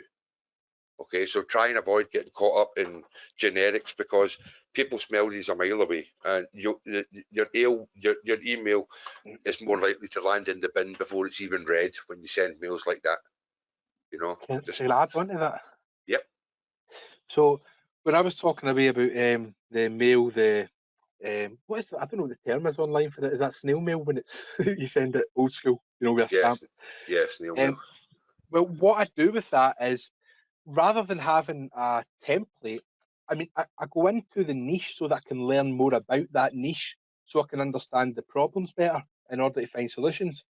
So I'll take note of problems and different solutions through it, and I'll have them on a document on the side. So even though the email isn't templated, I have notes within their niche, and then I have notes about their business or website specifically. So rather than, even though templates aren't always the best idea to go to, because that's like a machine gun, you know, whereas you're trying to go with a bow and arrow, or a sniper rifle is probably a bit better, you know. Having the bits at the side, the notes to feed off of, means that you can get through the email fairly fast, because you already know you've already done your due diligence. You know what you're going to say to them. So when you take the notes, you write out the email, and then you put everything in the right place, edit it all, and get it ready for print. Or if you're going to handwrite it. But if you are going to do the snail mail, I recommend that you print the actual letter, because, well, I have horrendous handwriting, so I need to print it, you know. And I take my time writing out the address properly for the postman. But yeah, avoid templates if you can, and take notes at the side to help you, because I find that useful. Yeah, definitely. I would just add to that as well. Of course, you can create a sort of maybe it sounded a bit blunt when I explained what I said. That's not really what I meant. What I meant was try to avoid using templated stuff, you know, generic text and things like that.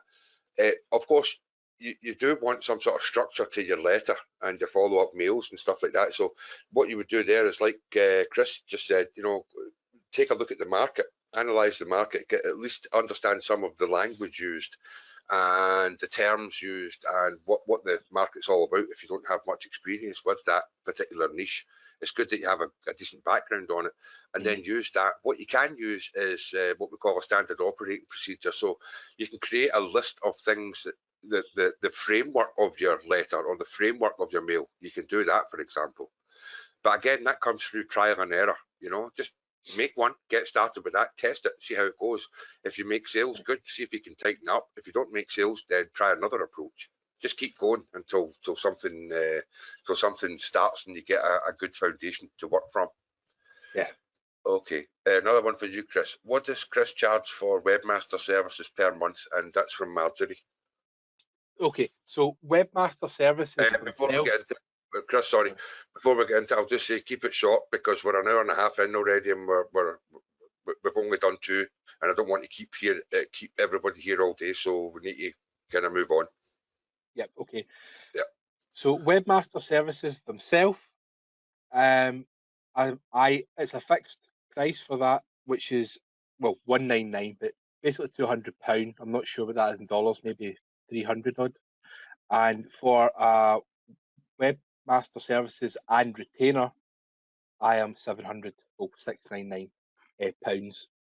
And again, I'm not sure about dollars, maybe $1,000. I think that is round about there.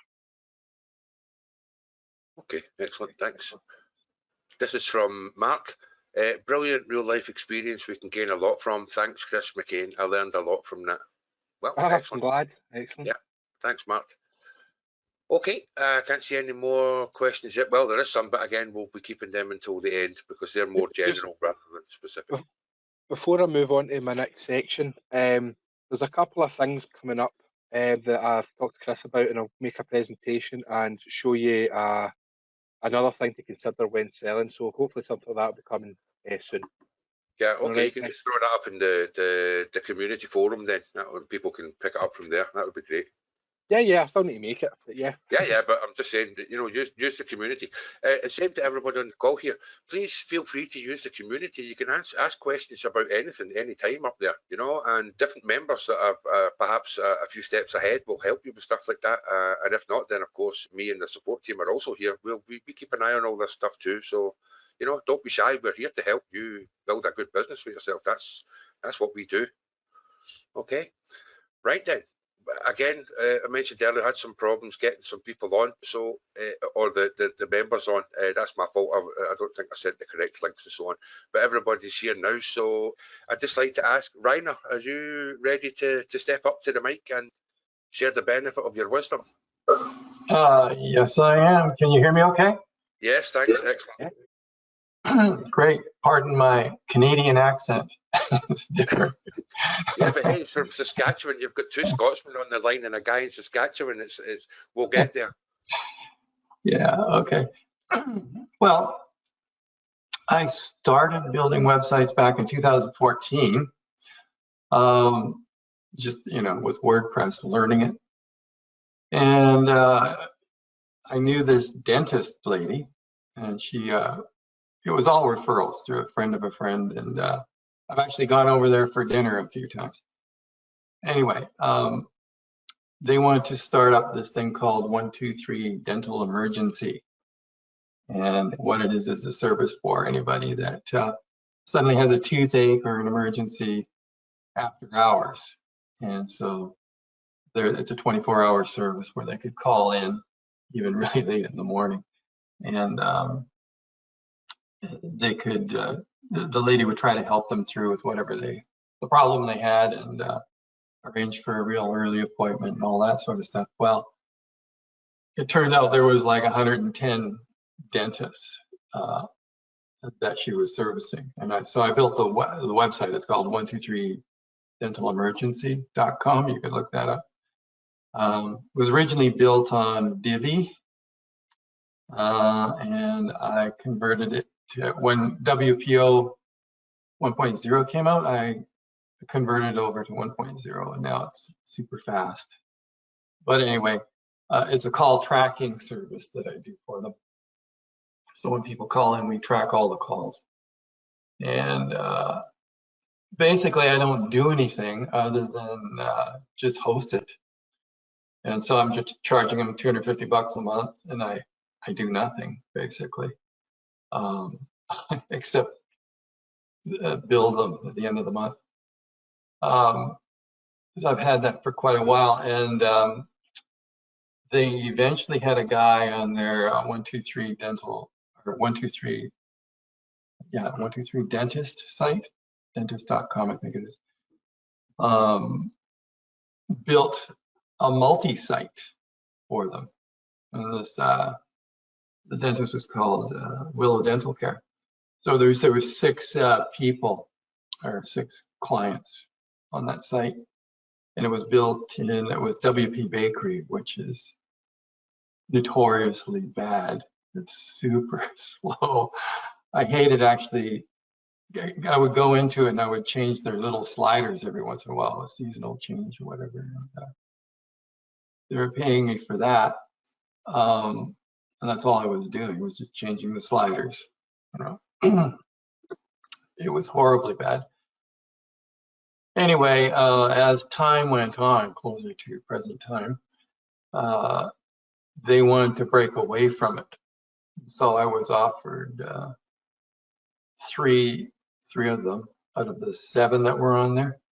They wanted to break away from the 123 Dental Emergency, or 123 Dentist organization. I guess they're paying a monthly fee.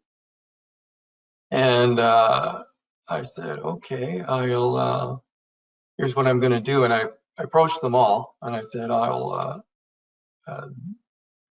did a little video, basically, showing this new update, new Google Web Core Vitals update, and basically explained in the video that if you're compliant, you'll be rewarded, and if you're not, you won't.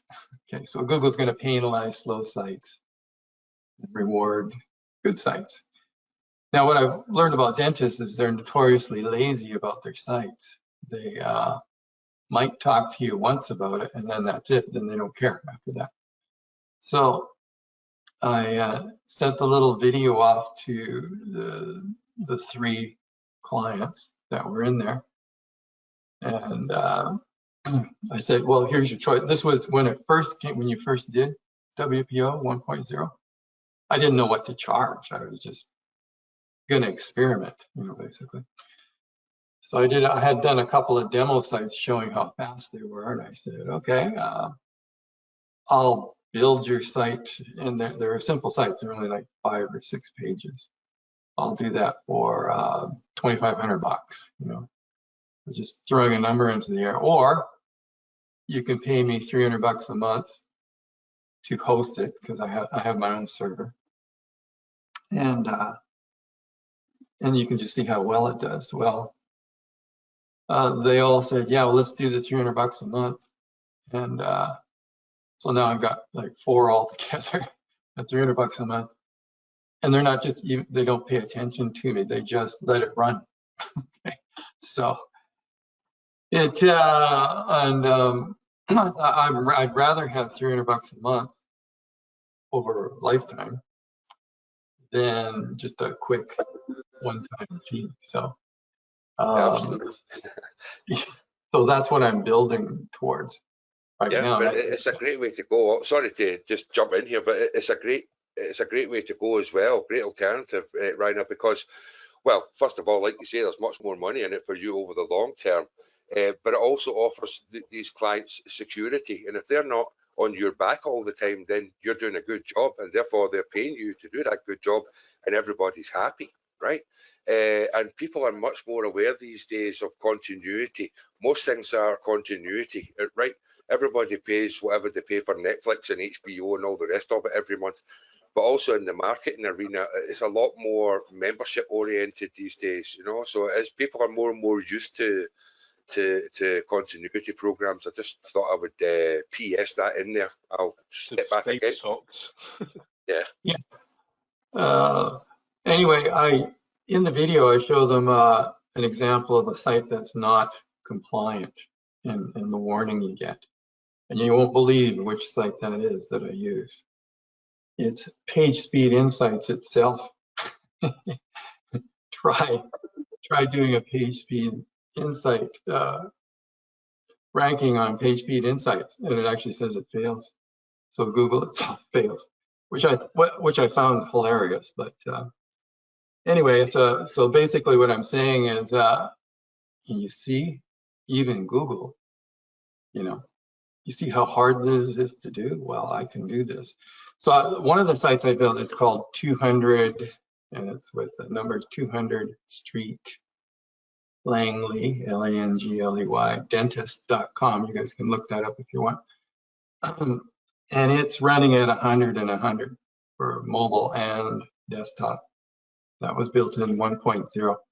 So I'm running that through Hostinger instead of SiteGround. I was using SiteGround, but Hostinger is a little bit faster, and I got a VA to custom build the cPanel and everything in it for me. And I needed something really fast. And also I'm running stuff through Cloudflare as well, which also makes it super fast. So that's probably why it's hitting 100 out of 100. So, and I actually don't have anything lower than 98 on any of them. They're 98 for mobile or 99 for mobile and 100 for desktop at the moment on all of them. So nobody's complaining at all. So I haven't heard from those guys. And then I also do lead generation for it's not a car dealership, but a guy who sells for a car dealership. It's guaranteed auto loans. You did a webinar on that for the guys who've seen that. And he referred me to his next door neighbor, which was a lady that sells window blinds. They actually go and install window blinds at different private houses, and also when they're building new apartments or whatever. And so back in 2018, I had built a site for them, a Divi site. It was out of, you guys are familiar with the Divi theme. Yeah. And Divi's pretty slow, you know. It doesn't go much, any Divi site that I've looked at, much above 30 out of 100, if you're lucky on mobile. Anyway, I did a little video for this lady, and I said, hey, you know what? We've got new technology now, and basically, and you can do a video on something called Loom, L-O-O-M. Look that up. You don't have to use anything fancy. I also use Camtasia, but Loom does a good job. As long as you got everything set up, they limit you to 5 minutes. But a little short video showing the comparison between a slow site and a fast site. So I had examples of fast sites. And I said, well, here's a super fast site, and if you want to kick everybody else's ass in your particular niche, then we should do a fast site. And she said right away, okay. Now at that time, I really didn't know what to charge, so I just charged her like $2,500. It was a simple 5-page site, and I already had all the graphics and everything because I'm the one, it's on my server and I'm running it. So it was pretty easy to rebuild. I had done it, and actually just in about, I think it was 4 or 5 hours or something, so pretty good. And she was super pleased with it. And it's called ashcroftwindowcoverings.ca if you guys want to look that up. It's running 99, I think, for mobile and 100 for desktop. And she's actually called me up a couple of times saying that she's gotten more business. So she's really happy with that. And then she referred me to her sister-in-law, who does they sell filters for industrial site. It's called trycanfiltration.com if you want to look that up again. That one's running. That's a super heavy duty industrial site where using categories. And I only learned how to, and that one's built in 2.0. And originally it was just a few pages with some links to some brochures. That's originally what it was. You couldn't search anything on it. And in the end, she wanted all her products done by category, basically, and a search on it. And I had so much fun doing the thing, just because Chris had just explained how to do categories at that time with 2.0. And she was like super pleased with the thing. You can do a search, you can do all by category. It shows all like 150 different filters that they got, including stuff for like COVID filters. They're called HEPA filters. And it's even better than the site she buys stuff off of, which is, she buys off of a company called Tridim, and that site only runs, I think, 39 out of 100. She's doing 99 out of 100 for mobile. And of course, in my little short video, I explained that mobile first. So mobile is what counts. They're not counting desktop anymore. And so I nailed that one too. What did I say? I did that one, I think, for 2,500 or whatever. So it's just referral stuff. Again, I had another guy. I did a lawyer site for him way back 2018 or 19 or maybe even before that. And he was really happy with it. He was getting lots of calls, but he got bored with it and quit it basically. And then he went off to Nova Scotia. I guess he got involved with a girl or whatever, but he did a fishing. He joined a company or created a company which has a tracking device which tracks, in the fishing industry, tracks all the temperature of when the lobsters or salmon or whatever is caught. They put a little ball in the water and it tracks their total path, where they are, what the temperature of the water is, the oxygen, all that sort of stuff. He started up this little company, and I let him use my server to build his site. And somebody else built the site. They built it in Divi. And this was way back a couple of years. Every once in a while, he'd ask me for some advice, and I would tell him what to do. And I actually had access to the site, but I wasn't running it or anything. They had somebody else doing it.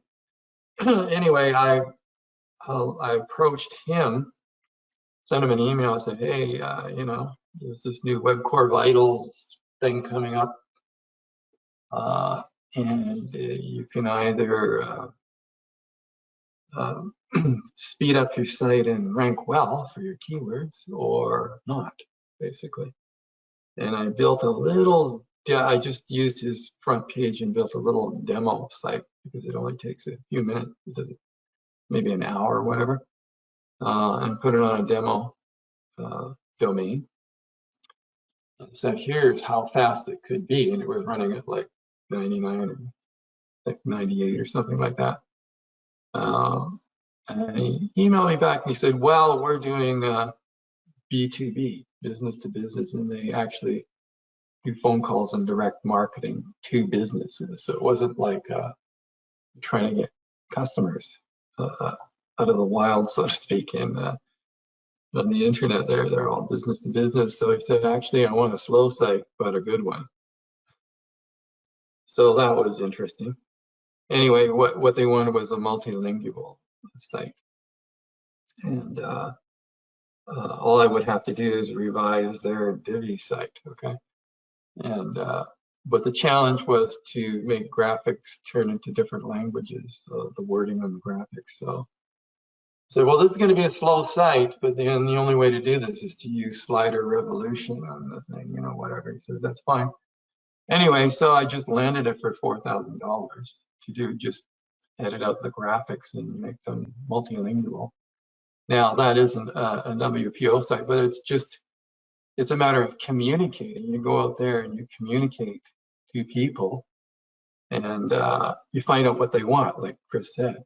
See, this particular customer just wanted fancy, so they could present it to their other business, you know, the businesses they're dealing with that sell lobster and salmon and other big businesses. So don't always assume that you know what they want. So they have a direct marketing campaign. So anyway, I got kind of busy on that, and I do lead generation all the time for this other client. I use a CRM, basically, which is a database tracking, customer relations management software. And I do 3 or 4 email blasts a month to their 6,000 clients, and also text blasts as well.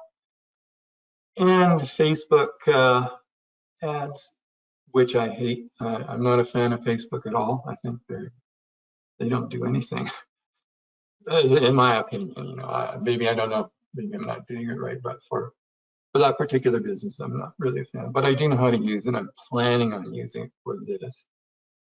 And I also do Google AdWords as well. So I think it was 2 days ago, I actually typed in how to get a fast website or Core Web Vitals, whatever. I just tested out a few different words to see what would come up, and I actually contacted some businesses that came up which were advertising for, you know, speeding up your website. And I actually did a page speed insights test on their website that they were advertising on, and it was hopeless. They didn't even score. They didn't even get close. And I contacted them and said, well, what can you do? And they said, and I said, show me a demo site, right? Well, that's client confidentiality. We can't show you anything. So basically, they couldn't produce anything to show what they could do, except for 1 or 2, and they were using plugins or whatever, and they were getting maybe 90 or something. So I'm looking at it like what I'm going to do is I'm going to do. I started working on a site. I got to do a nice custom site with a little video in it showing my results. And I'm going to do a little AdWords campaign, probably a Facebook campaign. I haven't got to it yet because I've been busy, and I just moved to Saskatchewan, so the move took up all my time as well. I moved from British Columbia to Saskatchewan. And so that's my next project, doing a little video, and I'm going to do a Facebook ad and also Google, a little AdWords thing. And we'll see what happens. Anyway, so yeah, I'm making money on it. And I've got lots of demo sites. And, you know, you can go to any one of them and they're scoring like crazy. It's like Anyway, that's about it. So, I mean, if you want to ask me some questions, go for it. Okay, excellent. Thanks very much, Rainer. If you have any questions specifically for Rainer, please throw them into the box. We've already got one here. This is Roy asking, can we have a link to that Core Web Vitals video? I think we already put that up. Didn't we do that before, Rainer? That original video you made, I think, I don't remember, was that in the inner circle thing, or did we put that on the forum? Do you remember? That was a video I did quite a while back. Yeah. Yeah, that's right. I think I put that up somewhere. I remember asking you if I could show that to the other members, but I can't remember what level we were on there. Yeah, I could probably dig up a link. I'm using a very short one right now. Yeah. I'll have to go find it. I think I'm sure I have a copy of it somewhere. That original one, I think it was about 8 minutes or 9 minutes or something, and it had a really good. It was one of the first ones you did. It had a really good. What I was talking earlier or explaining earlier, I think it was to Tom about the emails and templates and operating procedures. And what I remember from that video you created was it laid out very well what is the problem, what is the solution, and how do we take care of it. I thought it was a very good way. The presentation you put in that video to your client was laid out in a very logical, understandable way. And I think something like that would be, if you don't mind me putting that up there, then I think that would help people get a much better understanding of this, because it's a great way to sell, because not only that, it shows each potential client that you've actually been in looking at the site, as Chris M was talking about earlier. This is what separates us from the other guys. You're actually doing the work, and remember when we're talking about pricing, if these prices seem high, remember, you spend a lot of time as well doing analysis on your potential clients' sites. You've done all that on the risk that they won't give you the order, right? So you're going to have to recuperate that time at somewhere anyway. So don't feel bad about these prices.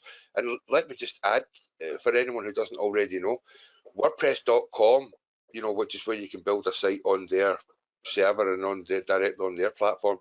They offer services now where they'll go in and build a website for you. That's $4,900. And I'm not talking about performance, and I'm talking about a bog standard web design. That's it. WordPress themselves take $5,000 for this. Okay, so these prices we're discussing here, if they seem high to you, they're absolutely not, as far as the market goes.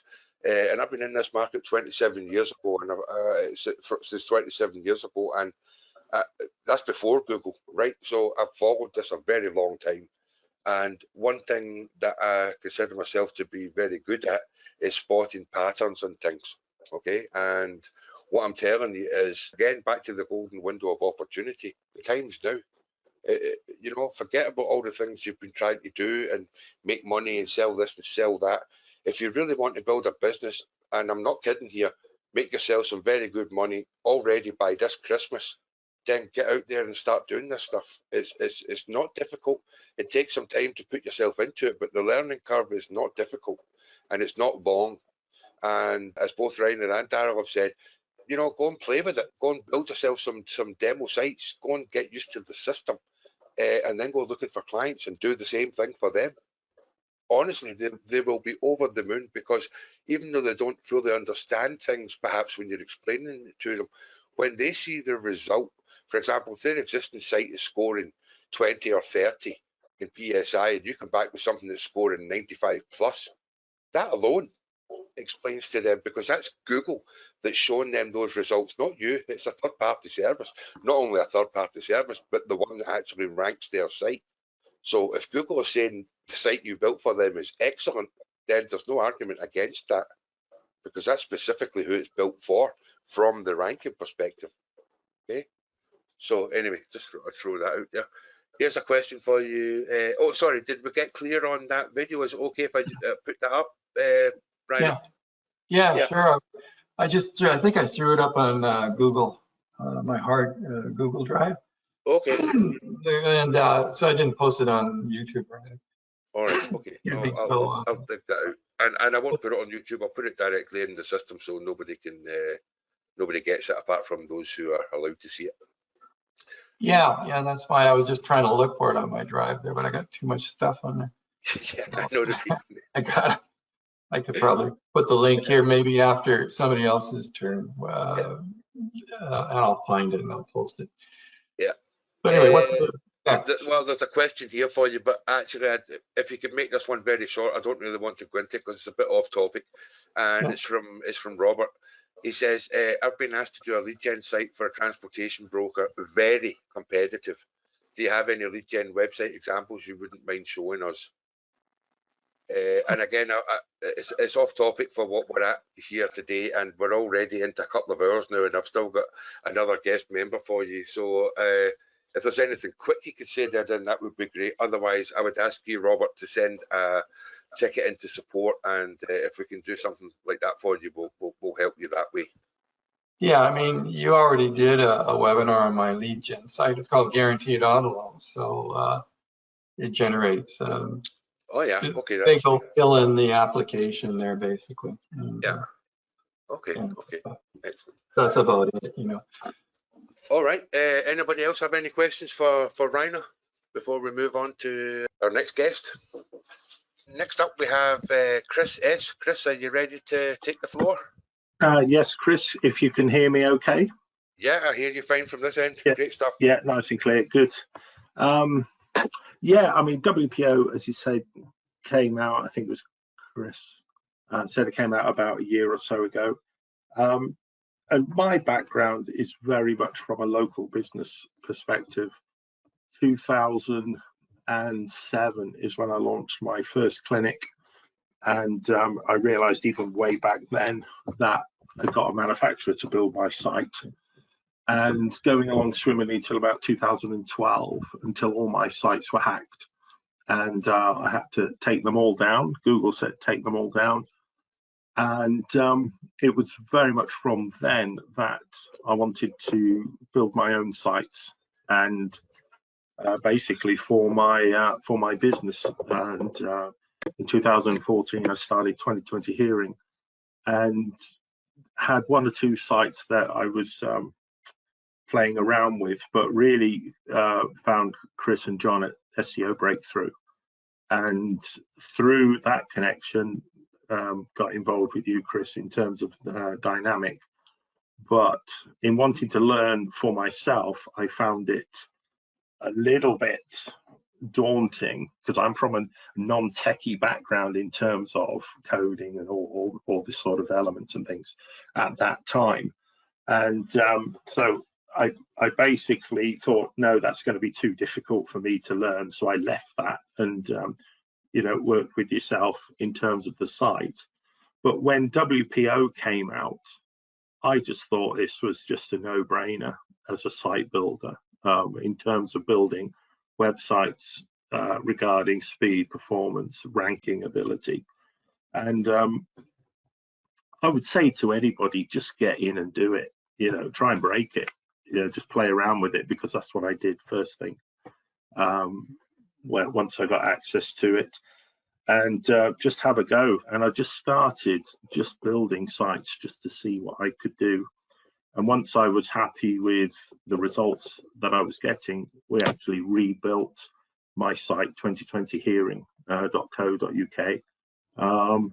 There's about 80 pages on that site, and with one or two little tweaks, it regularly hits 100 mobile and 100 desktop. And the results of that is that I continue to rank #1 for my bread and butter earwax removal.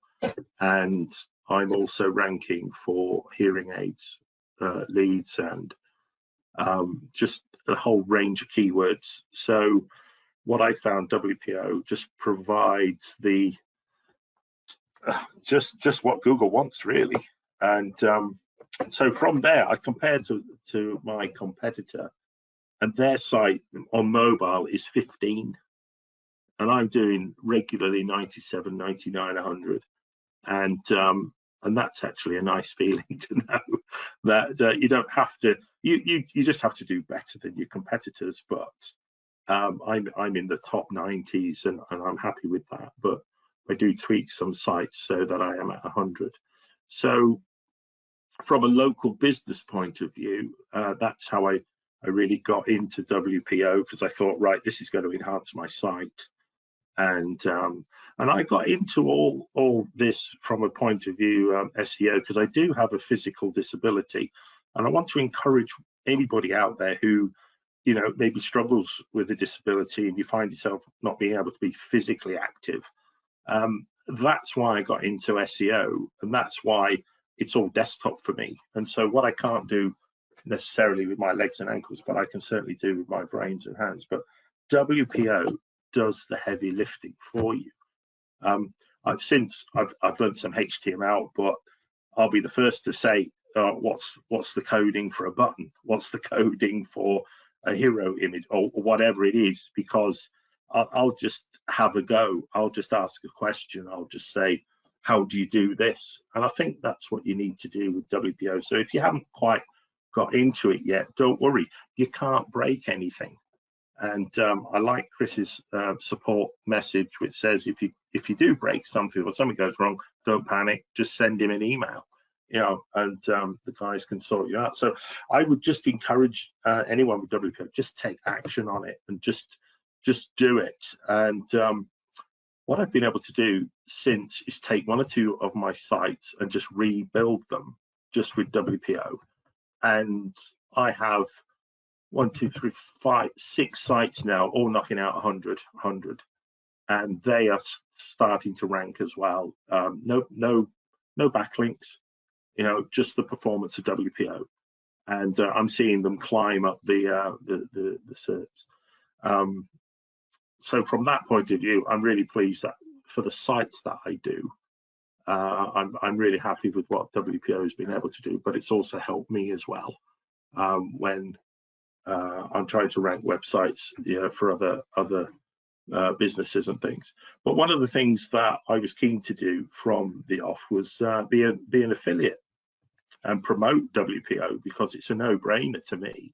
You take any niche, any local niche, and you put it through the page speed insights, and you can use other speed tests as well, but they're all below 50. It's just what the guys were saying. You take any top, you know, first page for a key, just take a trade, take a town, just put all the top 10 results through page speed score insights, and it will just dawn on you that you are way ahead of the game, and there's a massive opportunity. So one of the things that I decided to do was offer WPO as an affiliate. And so I actually do use Facebook and Facebook ads, and you know, Chris knows I've made sales doing that, and so I've done that Facebook ads. I do other things as well, but the other thing is recently we've had a white label opportunity presented to us. So I've taken that step as well, because it's really, for me, growing a business and developing a business, which is a no-brainer as well. So I'm actually developing this along with a business partner as well, and that's something that you don't have to do this by yourself. You can leverage other connections, other relationships that you have. So I have someone in the States who's my business partner, and I've said, look, I've got WPO. This is what it's knocking out. I've got hearing aid websites in the UK. What about doing something in the States for, you know, just, you know, rank and rent? And so he's on board with that. So that's a separate business in its own. But my hands off. All I'm doing is providing WPO, and he's doing the rest with his team and his VAs. So you can take this at several levels. You can take WPO at a local level, just with your own business, or you can go for a client. You know, you can go for clients. Yeah, you can do that. Just go to any page on Google, pick a trade or you know, and a city. For example, price point wise, I do literally start at £5,000 to start with, and I don't say that to everybody or you know, niches that don't have the kind of cash flow. So for example, your roofer average job in the UK is £3 grand a job. Well, if I do some searching, just use something like keywords everywhere, right? That'll tell you monthly searches for that keyword, that location. So you could easily look at the fact that whatever the monthly searches are, you get in the top 3 on the first page. Google get the top 1. You're looking at, say, 30%. Even if you were negative and said 30% of the volume, and they convert 3% of that, you actually come down to the fact that you can provide 10 to 15 leads a month to that particular business. So if you think about it, £3,000 average unit, you know, times 10, 30,000, times 15, 45,000 a month, right? That's the potential business you're providing. So just to say to someone 5K, yeah, it's relative. So, you know, sometimes you need to possibly just change your mindset and just look at it that way, and not just get stuck on, oh, that's expensive. It isn't. Compared to what? That's what you need to do. If you're thinking, oh, that's expensive, compared to what? You know, it's something I've used in sales for quite some time, because hearing aids are high ticket value, but compared to what? If I want an open heart surgery, then, you know, I'm going to pay 15K. I'm going to pay 20K. You know, patient came in today. I'm speaking from my clinic, who had a cochlear implant. Well, on the NHS, they're 40K. You know, so when I say here's a hearing aid for £4,000, you know, people don't say, oh, that's expensive, because they compare it. They know what the cost of things are. So hopefully that helps, you know, with the time that's available. Just the different ways I use WPO. And I'm just looking forward to the enhancements and the features all the time, and the way it's improving. WPO is pretty intuitive. Yes, there's 1 or 2 little things to get used to, but if you just do it and just get some hosting, you know, just get a domain, just install and just go for it. I only use the classic editor, WPO, 1 or 2 other plugins, but that's it, you know, and I achieve, you know, consistently 95 plus, 97, 98, even 100 quite often. Hopefully that's a little summary, because I just wanted to be about 10 minutes or so. Yeah, that's excellent, Chris. That's yeah, excellent. I thought, you know, so all I would say is just go with the learning curve. There's not a steep learning curve with this. You know, I've tried 1 or 2 other builders. You know, I've probably, like most people, I've said, what's this course like? What that course is like, whatever. But with WPO, it does the heavy lifting, both in time and also in what you need to know. You know, so I would say there's not a steep learning curve at all. You know, compared to other builders that I've seen. Yeah, excellent. And what I would say, just to add there, yeah, it's spot on what you said. You can use this tool and this knowledge and the training. You can use this to put your business at any level. If you only want to run it on hobby and make a couple extra thousand a month, then do that. If you want to build a full-blown business, then do that. It's the same. It's the same training. It's the same tools. It's the same everything. So every time you learn a little new piece of something, that's a new tool in your toolbox. You will use that again. You know, so it's an investment in your own time as you're learning to build these type of sites. And the more you focus on excellence, the better results you'll have, and the better you'll feel about taking the money you deserve for presenting clients with a really good piece of work. Just because we've made it easy for you, they don't know that. That's your job to get the benefit of that. That's why we've done that, to help you. You know, you don't, let's say you go and build a site and you charge $5,000 and it takes you 5 hours to build it. That's $1,000 an hour. Good on you. Well done. You can take some of that money and put it towards the last 10 or 20 years on all the silly PDFs and plugins that don't really do anything, that promised you to be a millionaire by next Tuesday, but didn't quite, you know, pay off or pan out that way. Yet you have to remember all these things, you know, because it's your life, it's yourself, it's your family, it's your community, you know. And this, sometimes I feel a bit strange saying these kind of things, because of course the product's mine, but try and set that aside apart and just listen as one marketer to another.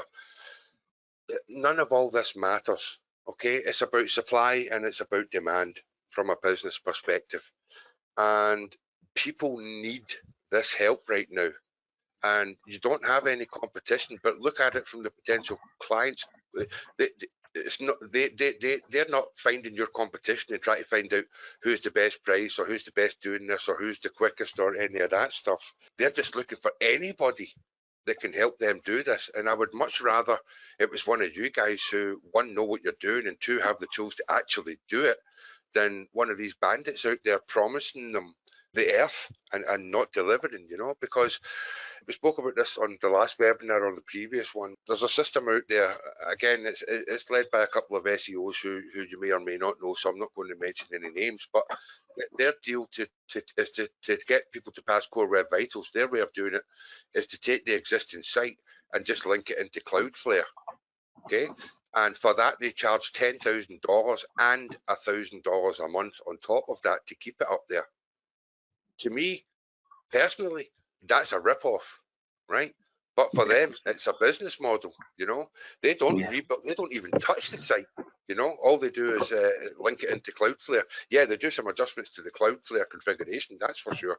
But, this is not like that. It's like everybody's talked about tonight. You have to get back to what your job is to help these businesses create a stronger asset to help support and expand their business. And by doing that, that will automatically expand your business. I remember many years ago, an old mentor of mine said, look, if you want to make money in business, here's how you do it. You make money for other people. As long as you're making money for other people, they'll pay you until kingdom come. And it's absolutely true, because you're not a cost then, you're an investment, Well, Sorry, I'm in a bit of a rabble here.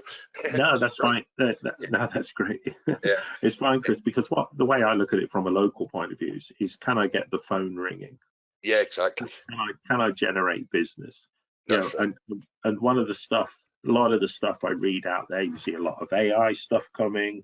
You'll see you need to use CDNs, you need to use, all this sort of stuff comes at you, and it seems a lot of technical stuff comes at you, and you think, gosh, I need to know all this, that, the other. You don't. No, you absolutely don't. We do, and that's why you don't. It's not that you don't need it. You do need it, but it's all in there. It's all taken care of. Yeah, it's all taken care of. That's what I'm saying. Yeah, exactly. it's all done with WPO, and to be frank, I think what kind of can be a conundrum is with WPO, you sort of say, wow, is it that easy? Yes, it is with WPO. It is. Don't let the simplicity of it fool you into thinking it's it doesn't work or it's not going to produce results or whatever. Don't fall into that trap. Just go with the training, go with the teaching, learn the skills. And because I've repurposed a couple of my sites that were, I built them in 2017, did the mobile thing. They were at 46 was one, and one was at like 32.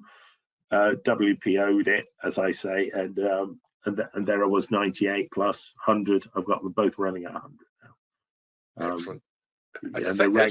And they're ranking as well. They're ranking for the keyword I went after. Yeah. And this is a 16 cities in Yorkshire. They're just ranking on the first page, number one for keywords in 16 cities in Yorkshire, just because I upgraded. So it works. Yeah, and don't let the simplicity of it fool you. Think, that's right. That's an excellent point, Chris, because sometimes you think, oh, this is just too simple. Yeah, it's for you, but that's the bit you need to remember. People don't know how to do this, and those that do don't tend to share. And this, again, back to my golden opportunity here.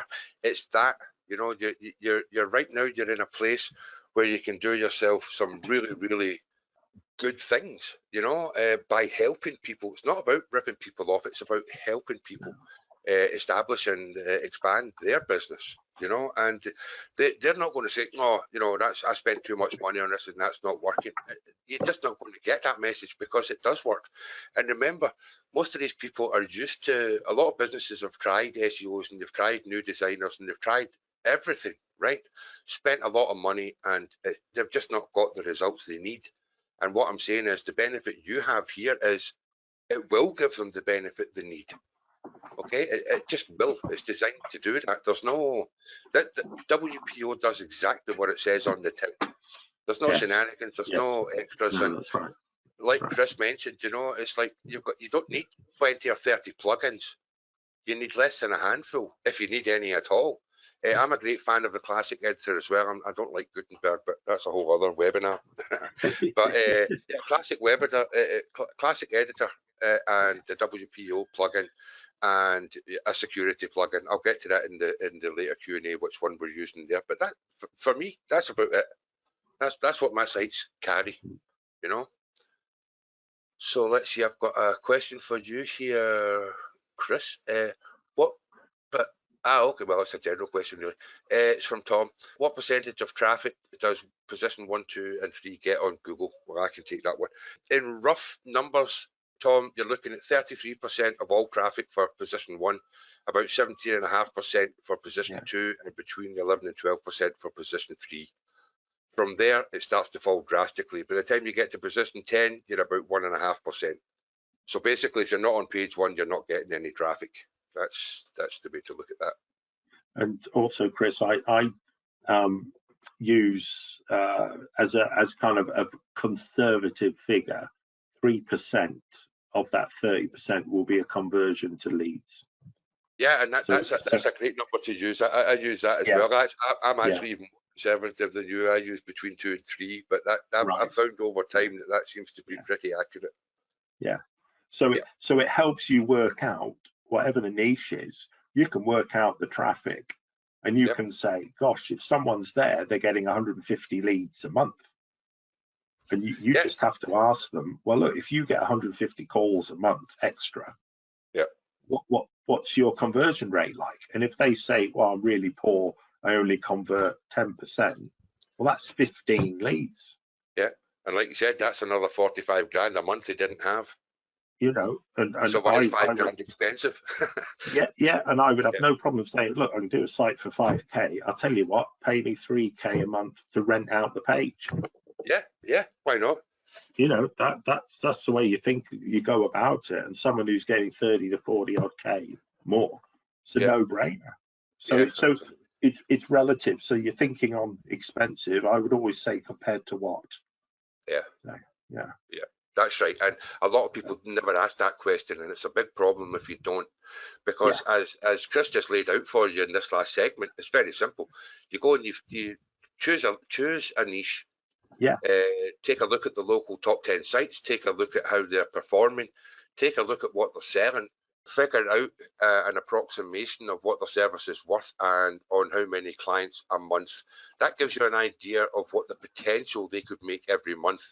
So if you come across that, and let's use the numbers we've used, if you're then selling your service to them, which includes the site, remember, building the site's not only the service you're giving them, there's all the technological stuff that's all taken care of for you. They still have to pay for that, even though you're not doing it, it's done. But they don't know that's work that would have to be done on any website anyway. Okay, that's what gets them the high performance and therefore the better rankings. So if you know they're able to pull in an extra 45 grand a month, right, with the work you're going to do, then of course 5 grand is nothing. In fact, I wouldn't sell for 5 grand at all. It would be at least 15. I do a lot more myself as well, Chris. Yes. Yeah, absolutely. People say, well, people are not going to pay that. And my question there would be, I'll use Chris's line, based on what? Because most of the time I do that, they do pay it without hesitation. Because if you're dealing with another business, they know exactly what they need, or maybe not exactly, but they know more or less what they need. And when you're able to quote specific figures to them based on the niche they're in, they understand that what you're saying is true. And therefore, the price that they're paying you is an investment. So even if they pay you, let's say they pay you $45,000 for the site, in 60 days, they're now $45,000 richer, including what they paid for the site within 2 months. Come on, you know, who's not going to take that? Yeah. Anyway, that's that. Does it help? I thought that as well. Yeah, just quickly, and then we'll open up for a quick Q&A. Yeah. Okay. The thing is to remember. Sorry, before you do that, have you finished, Chris?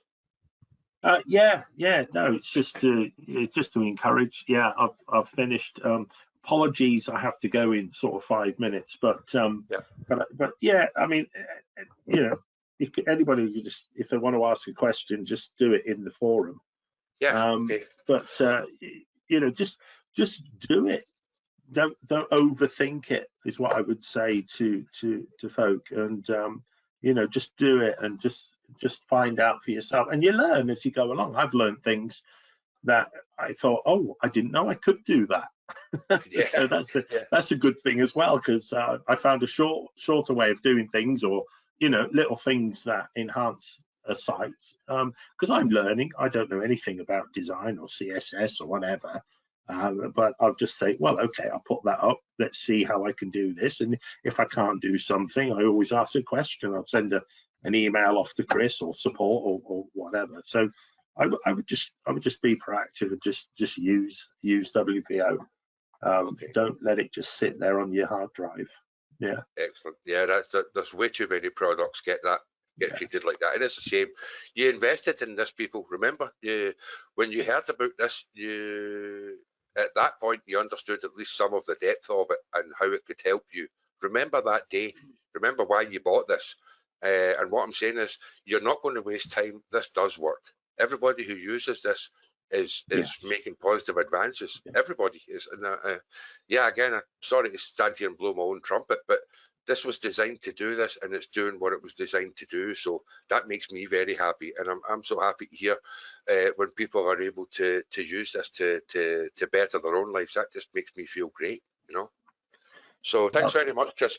Chris, you wanted to add something? Yeah, it was about the money thing. I've been in a couple of businesses now, and it's always been the same. Everybody tries to challenge each other with money as a unique selling point. But the thing is, that's because everybody's doing the same thing. Then all they can do from there is make it cheaper. You're not doing the same thing. You're making something very unique that also makes someone money. Therefore, that is the selling point. The likes of the price, really, I mean, you don't want to outprice somebody, they need to be able to afford it. But in the same return, you can charge what you want to charge for it, because your unique selling point is making them more money. Sorry, that was it. Okay, yeah, exactly true. And here's the thing to remember. I'm sure a few of the older guys or guys who've been here a lot longer have heard this before, but here it is anyway. I'll say it again. It's this, and it's very important business principle. 1, the seller decides the price, but only the customer can define the value. Okay? That's true. So you need to keep that in mind. If somebody says something is expensive, then that means A, either they can't afford it, 2, they don't understand what they're talking about, or 3, as Chris S just mentioned, compared to what? You're not just building a website, you are building an asset for their business. Anyone can build a website, that's easy. I mean, you install WordPress, download a theme, boom, done. Add the content, add the photos, done. There you go, website, wonderful, looks great. It's scoring about 23 on PSI, and it's ranking on page 612. If that's what you want, then that's what you get for $500. And there's thousands, hundreds of thousands of people who be willing to do that for you all day long, no problem. That's not what we do. Just thought I'd throw that in there. Right. Well, with that said, I think we'll open up to general Q&A, because we're 2.5 hours in now. Sorry about that, guys. I did not expect us to go on that long. Everybody who's still here, so that's amazing. So that tells me that you've got at least something out of this, and that I'm very happy to see that. So what I'm going to do is I'm opening up for more general questions now, WPO oriented primarily, or if there's something else that you forgot to ask one of the guys and you remember now, then just throw it into the box here. So I've already got a few questions. I'm going to start with them while you're typing any new ones in you might have. This is from Mark.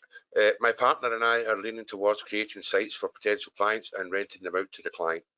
This would resolve having to rebuild or muck about with the client site. Is this a good or bad idea? Well, it's neither a good or bad idea. It's a secondary potential model. And as Chris S just explained, he does that. He got hold of a guy in America who's doing exactly that. So yeah, you can certainly do that. One does not disinclude the other. You know, you can certainly take on client sites and do for them, or set up a range of sites that you get, you know, high performance, get them ranking, and then rent out the site. You can certainly do that too. No problem at all. This one's from Siri. Which security and cache plugins are also needed with WP Optimal? You don't need any cache-in plugins at all, Siri. That's all taken care of, so you don't need.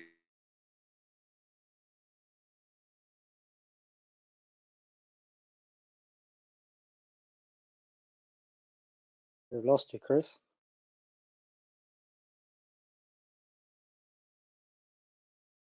Anyway, it was he might have just had to restart or something. But yeah, unfortunately I've not got any of the questions up. I can't see any of the questions that are coming in. But for the caching, the way WPO is built, it does a lot of the back end caching within the build. But if you're building out your website, and I get a bit over the top to try to keep everything super clean when I'm building, and sometimes I'll use maybe a plugin like WP Optimize, and then when I've changed something over, I'll go in and just you know, go through it just to use. I don't use all of it, only use the caching bit, and that allows me to make sure that everything that's been built before has been taken out. I hope that helps, but you don't need a caching plugin with WP Optimal really. Just maybe if it's something you want to use while you're building out. Oh, I can see the mouse moving. It might just be the microphone. But yeah, it's been really good tonight talking to you guys and learning new ways of using WPO. I've enjoyed listening to it. Although I can't read any questions coming up from the audience, is Darryl or Rainer, if any of you guys get any questions you want to ask me or each other while we're waiting Chris coming back? Nothing springs to mind. No. Just yeah, Chris. I don't think we need to get it. Yeah, look for my part, it's been just good listening to all of you guys as well. So, are you back, Chris? Yeah, I didn't even realise I was off there until I saw it coming through the question thing. Sorry about that. I don't know what happened there. Very weird. Could you hear us or not? No, I didn't. Okay. I was talking, you know, so I just kind of, doesn't matter. I'm back now. Must have been a loose lead or something, you know. Yeah. Did it come through what I was saying about the score from 14 to 19 to 93 from David? No. No, okay, I'll just take that last question again then. David asks, when you find a site scoring low, how do you explain the value of going from a score of 14 to 93? And what I'm saying there is a score of 14, it's not going to pass Core Web Vitals, therefore the site is not going to rank. By scoring 93, the site will start ranking and it will climb up positioning over time, providing you do everything else correctly as well.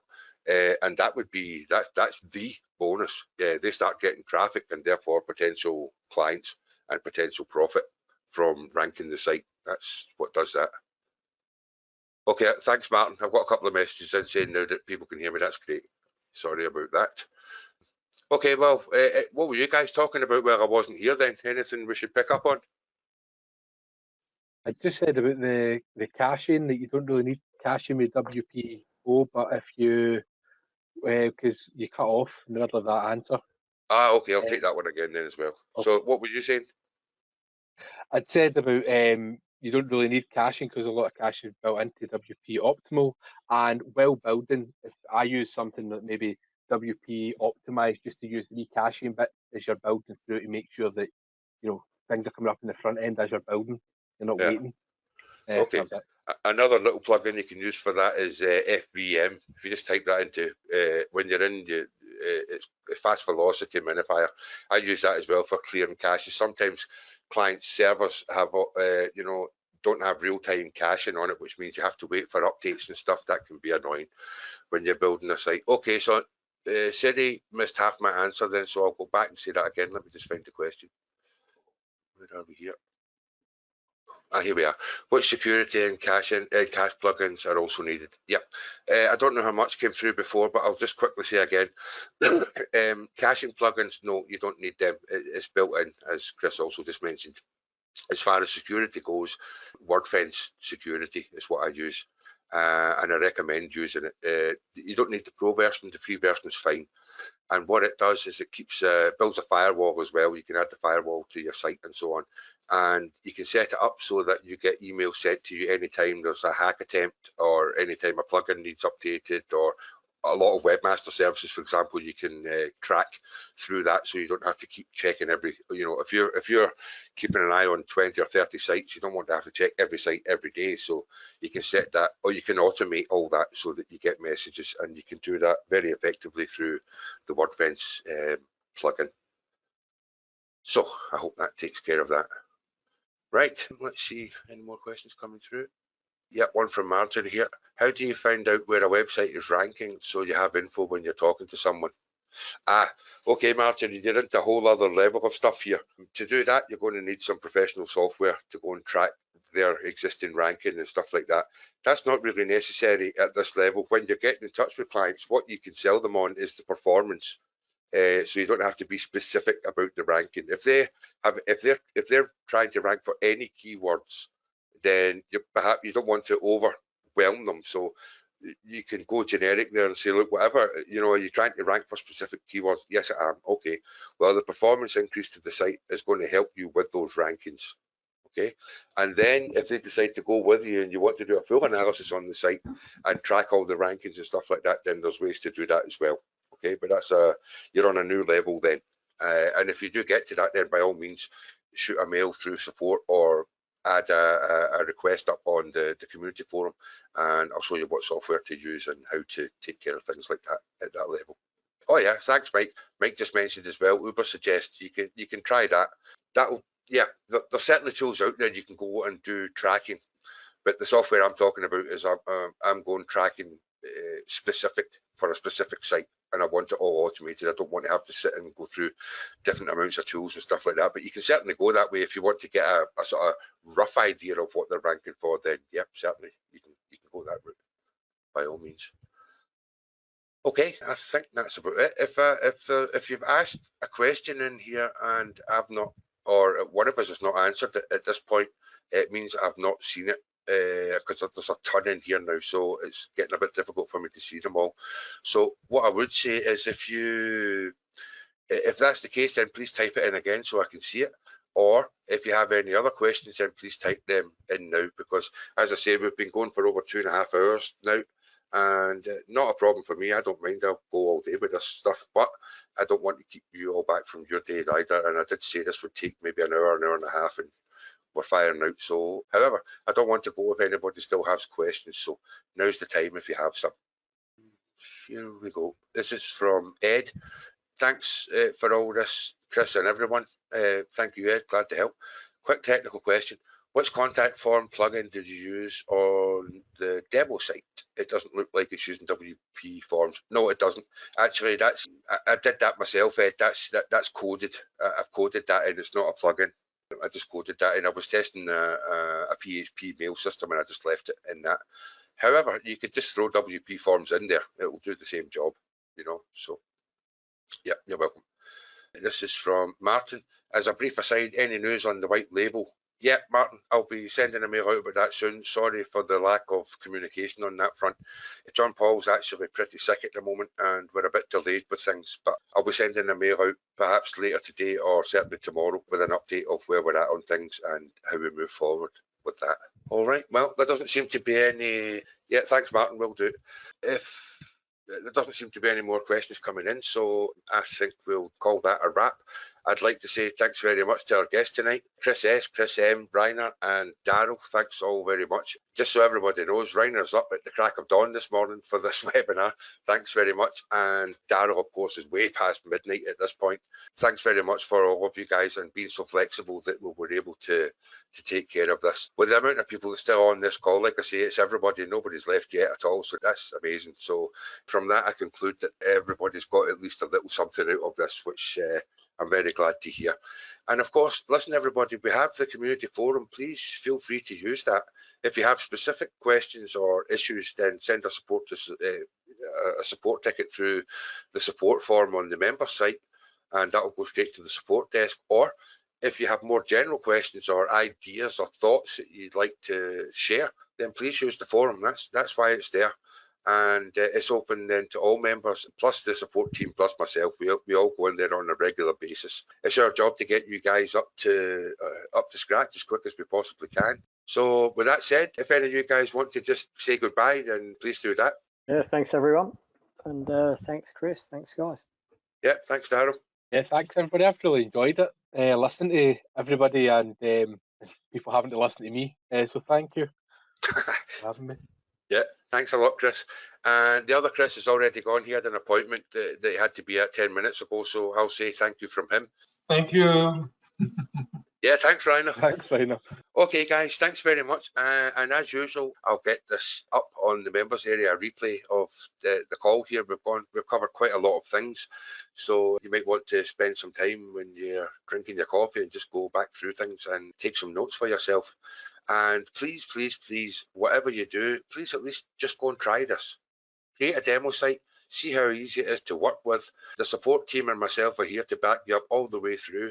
And as a wise man once said, there's no stupid questions, only stupid answers. Okay, so don't be embarrassed by asking something if you feel you're new to it. That's why you're here, and that's why we're here. Okay, so please just allow yourself that opportunity.